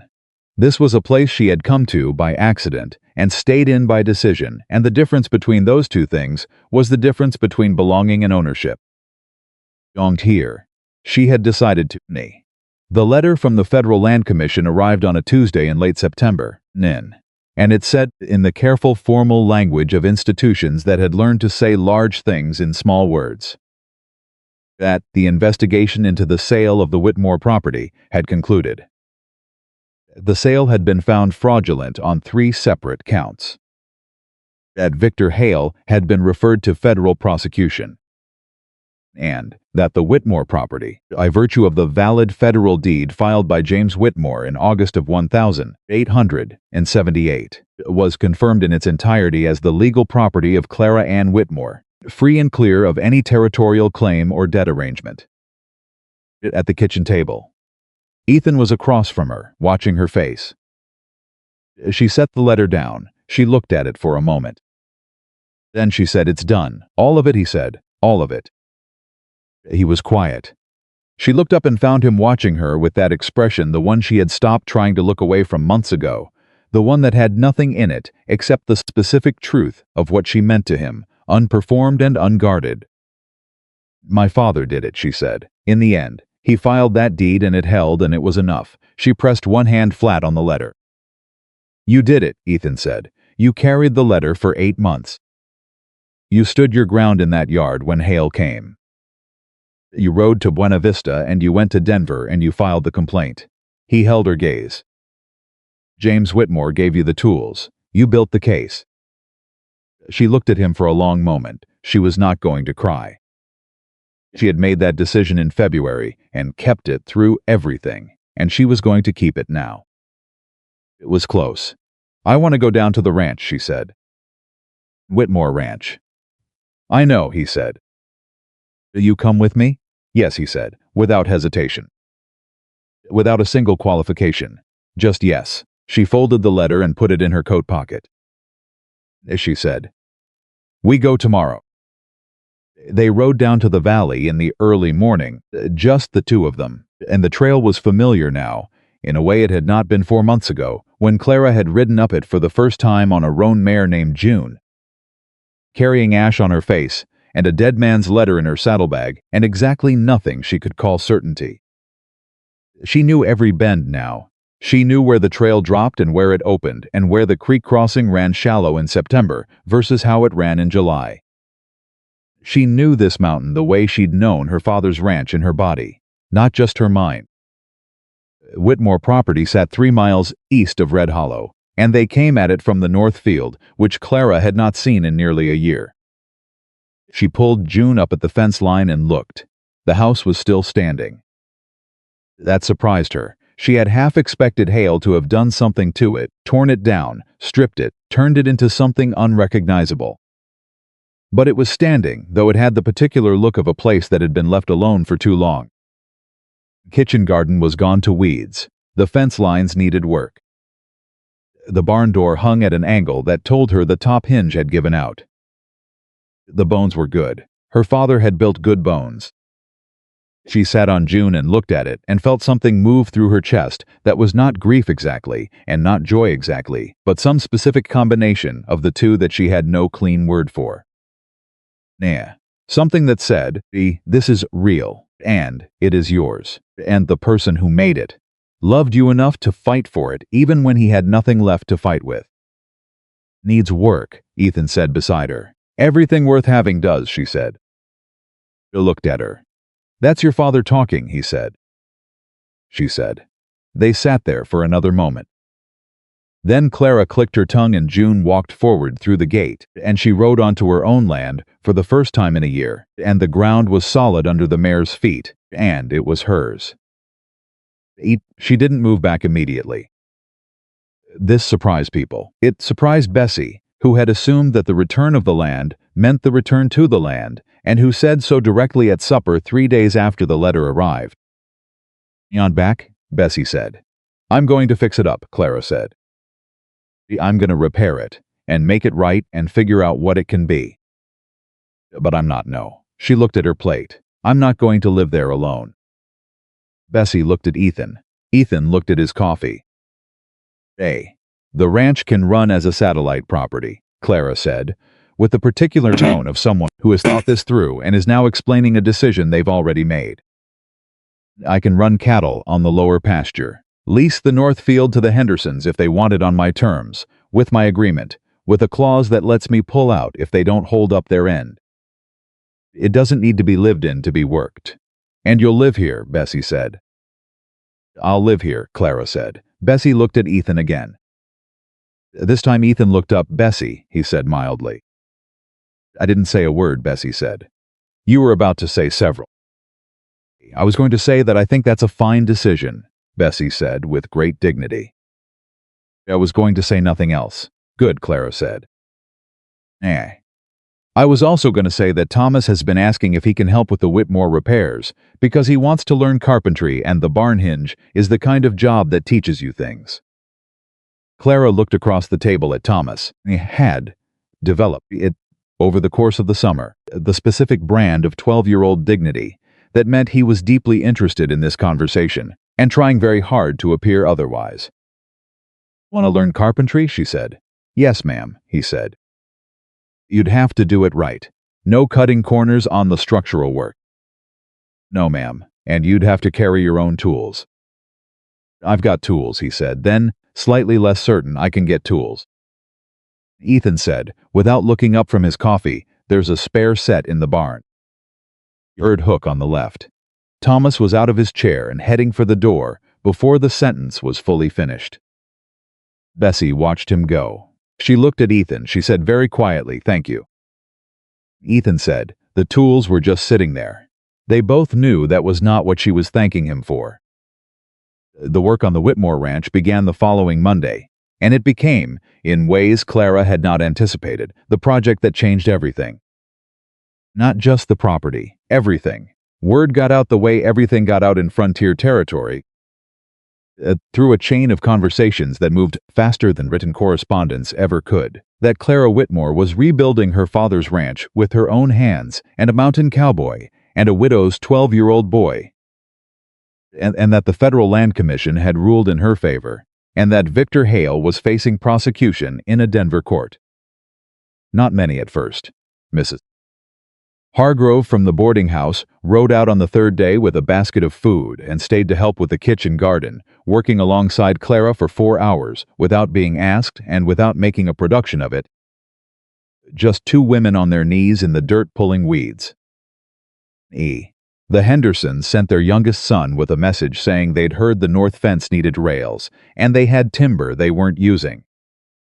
Bessie's neighbor from her old street in Red Hollow, a woman Clara had met exactly twice, showed up with her husband, and they spent a Saturday rehanging the barn door. Clara stood back at the end of that Saturday and watched people she barely knew loading their tools back into wagons and saying goodnight, and she felt something she didn't immediately have the language for. Then she did. She felt what it meant to be part of something. Not property, not a problem, not a transaction. Part of something.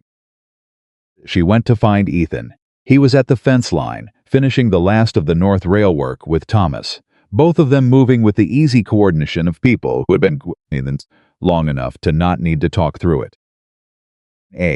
She stood and watched them for a moment, the man and the boy, the work between them, and she thought about what it cost a person to give that. Not money, not effort, attention. The specific, irreplaceable attention of someone who believed the work mattered and believed the person doing it mattered more. Ethan looked up. "Done for the day," he said. "Done for the day," she said. He said something to Thomas, who nodded and started toward the barn. Ethan walked to Clara. He stopped beside her and looked at the fence line. "Looks right," he said. "It does," she said. They stood together in the early evening quiet of her father's property, her property. And she thought about James Whitmore working this same fence line 100 times, 1,000 times, over the 30 years he'd run this ranch. She thought about his hands on the same posts. She thought about him teaching her to do it right when she was small enough that the tools were too heavy, and she had to use both hands and lean her whole weight into it. She thought about a man she had never been able to properly grieve because she had been too busy surviving to stop and feel it. She felt it now. "I missed him," she said. Her voice was quiet and even the same voice she used for true things. Ethan stood beside her. He didn't say anything. He reached over and took her hand. Just that. She held on. She looked at the fence line her father had built, and the fence line she had rebuilt, and the way they ran together now, old work and new work, into the same horizon. She didn't let go. The trial was in November. Victor Hale stood before a federal judge in Denver. And the case against him was, as Gerald Marsh had predicted in his Garden Gun Wild house in Buena Vista, solid. 3 counts of federal land fraud, 1 count of knowing misrepresentation to a territorial court, 1 count of intimidation of a federal's witness, that one stemming from the morning on the mountain trail, the 2 hired men, the court order that had been real but applied to a fraudulent judgment. And Clara gave her deposition in a room that smelled of ink and floor polish, sitting across a table from a federal attorney who asked her the same question 6 different ways to make sure every answer was watertight. And she answered every one of them clearly, and without embellishment and without looking away. Ethan gave his testimony about September 14th, 1878, the Platte River, James Whitmore too sick to hold a pen, 200 miles from Red Hollow. Gerald Marsh presented the documentation. The federal judge looked at all of it over the course of 2 days. On the morning of the 3rd day, he delivered his finding. Clara sat in the federal courtroom in Denver, in her best dress, which was not a fancy dress. It was a well-made, practical dress in dark blue wool that she had bought the day before, because Bessie had told her she was not going into a federal courtroom in her work clothes, and she had conceded the point, and she listened to the judge read through the finding in his careful, measured voice, and she felt Ethan's hand on the bench beside her, and closed but not touching, available.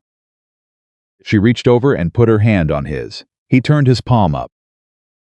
The judge said guilty on all counts. The judge said, "The Whitmore deed is confirmed, and any further challenge to its validity shall be considered contempt of federal court." Judge said, "Victor Hale is remanded to federal custody pending sentencing." The courtroom made sound. Clara made no sound. She sat very still and held Ethan's hand and looked at the front of the room and thought about her father. Nay, she thought about him asking a stranger to look after his daughter. She thought about him filing a deed in her name with a federal agent because he knew the system could be corrupted, but believed that if you went high enough, if you went federal, there was still something that held. He had been right, Clara, Ethan said low and close. She looked at him. His face was doing the thing it did when he was feeling something large and choosing to be careful with it. "It's over," he said. She said, "How do you feel?" She thought about it honestly. "Like I can breathe all the way," she said. He squeezed her hand. She let herself have the moment. All of it. They were back on the mountain by the end of the week. November had settled in properly now, the high country already carrying the early edge of winter, the air thin and cold and clean, in a way that lowland air never quite managed.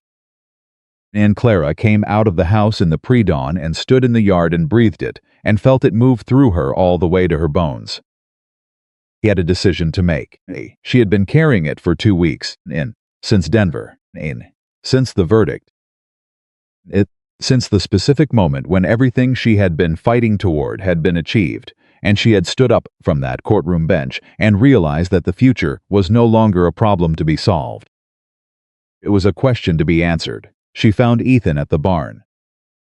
He was feeding the horses his morning routine, the same one she had walked into 4 months ago in the pre-dawn dark when she hadn't known yet what she was walking into. She stood in the doorway. "I need to ask you something," she said. "Kept work, go ahead." "The Whitmore Ranch," she said.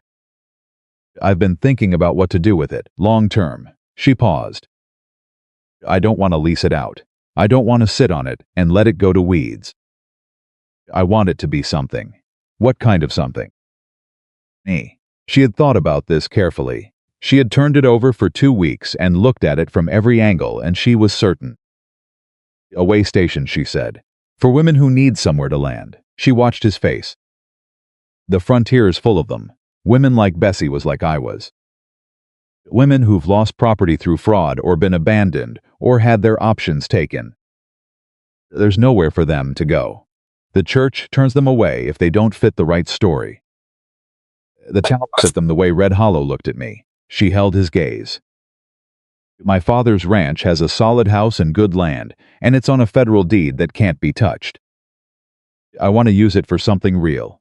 Ethan had stopped feeding June. He was looking at her. "That's a big undertaking," he said. "I know. You'd need help. Money. People you could trust to run it when you're not there." "I know," Bessie has said. She almost smiled. "That's what I thought too." He turned back to June and was quiet for a moment. "You'd be splitting yourself between 2 properties," he said. "A ranch and here. Yes, that's a hard way to live." "I've lived harder." He looked at her over June's back. "You're not asking my permission," he said. "No," she said. "I'm telling you what I've decided. And I'm asking you to tell me if this is something you can be part of. Because I want to build this with you beside me, not around you." The barn was very quiet. Outside, the wind moved across the yard with the particular tone it had in November lower, the steadier, no longer the bright summer wind, but something older and more serious. Ethan came around June and walked to the doorway where Clara stood. He stopped in front of her. He looked at her face, her real face, the one she had been wearing openly since the day she'd washed the ash away, with the expression that had stopped being difficult to read the moment she stopped needing it to be difficult. "There's something I've been carrying for a while," he said. Waited. He reached into his vest. He produced a ring. It was not fancy. It was a plain silver band, worn slightly at the edges in the way of a thing that had been handled many times. He held it in his palm and looked at it for a moment, and then looked at her. "This was my mother's," he said. "She gave it to me when I left home at 18. She said, 'Keep this until you find someone worth keeping.'" He met her eyes. "Been carrying it for 20 years. I didn't think I was going to find that person. A pause. I was wrong. Clara looked at the ring. She looked at his face. She thought about the gathering in Red Hollow. She thought about ash and scissors, and a coat 2 sizes too big.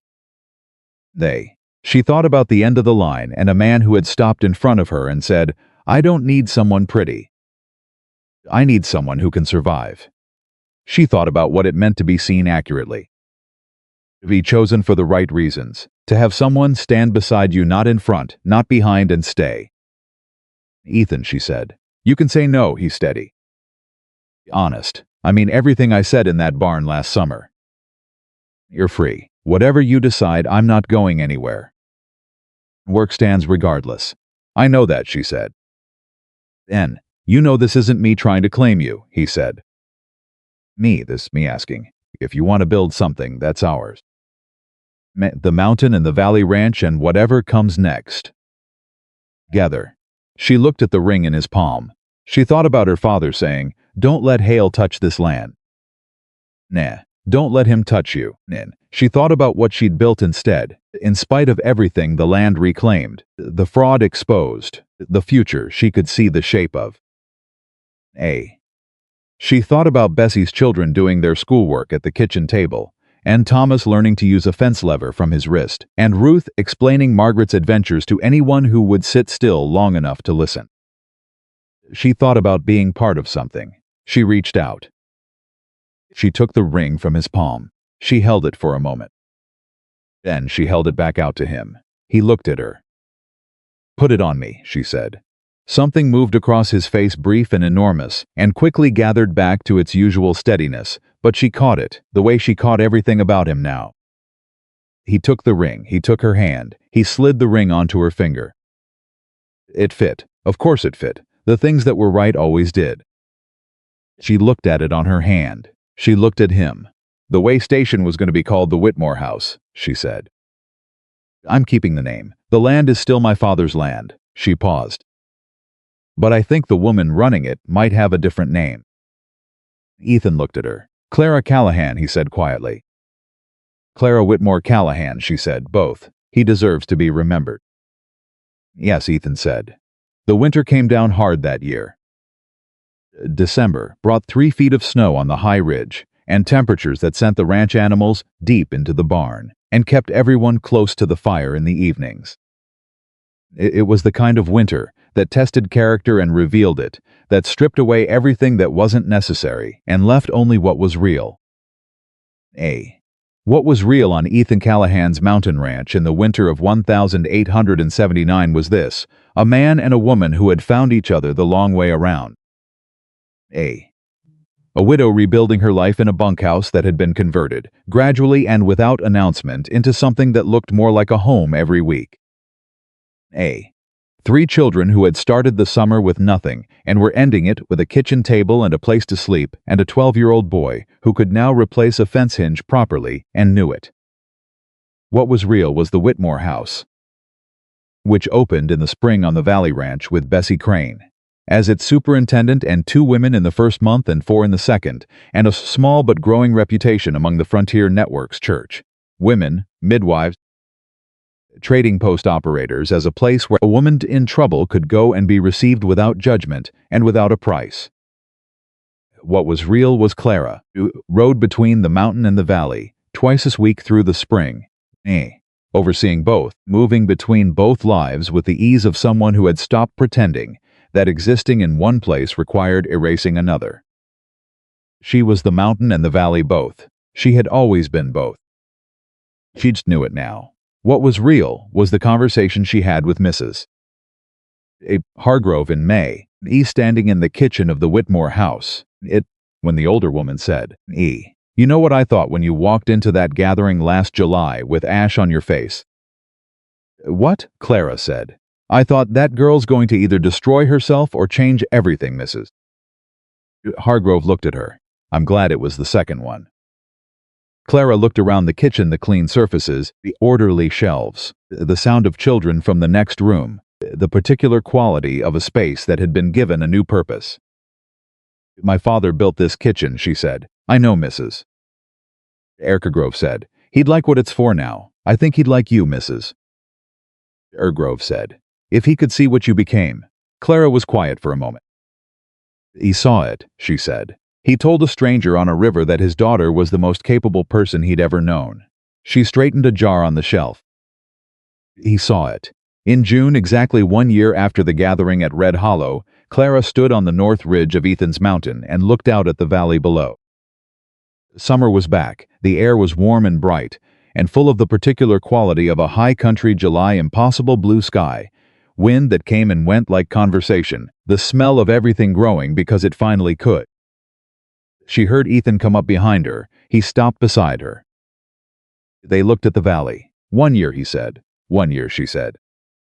You walked into that gathering with ash on your face, and your hair cut off, and your coat 2 sizes too big, he said, and you stood at the end of that line like you were ready to fight the world alone. I was ready to fight the world alone, she said. I know, he said. That's why I stopped. She looked at him. You told me you needed someone who could survive, she said. You told me you weren't interested in being chosen. I wasn't. You changed your mind. You gave me a reason to, she said. There's a difference. He looked at her. The June light was on his face, and his eyes were steady and clear, and full of everything she had stopped being afraid to look at. Clara Whitmore Callahan, he said. Ethan Callahan, she said. You know what I think about? Tell me. Your father, he said. Me in that river. Sick and scared, and using the last of what he had to ask a stranger to look after someone he loved. He looked out at the valley. It would work.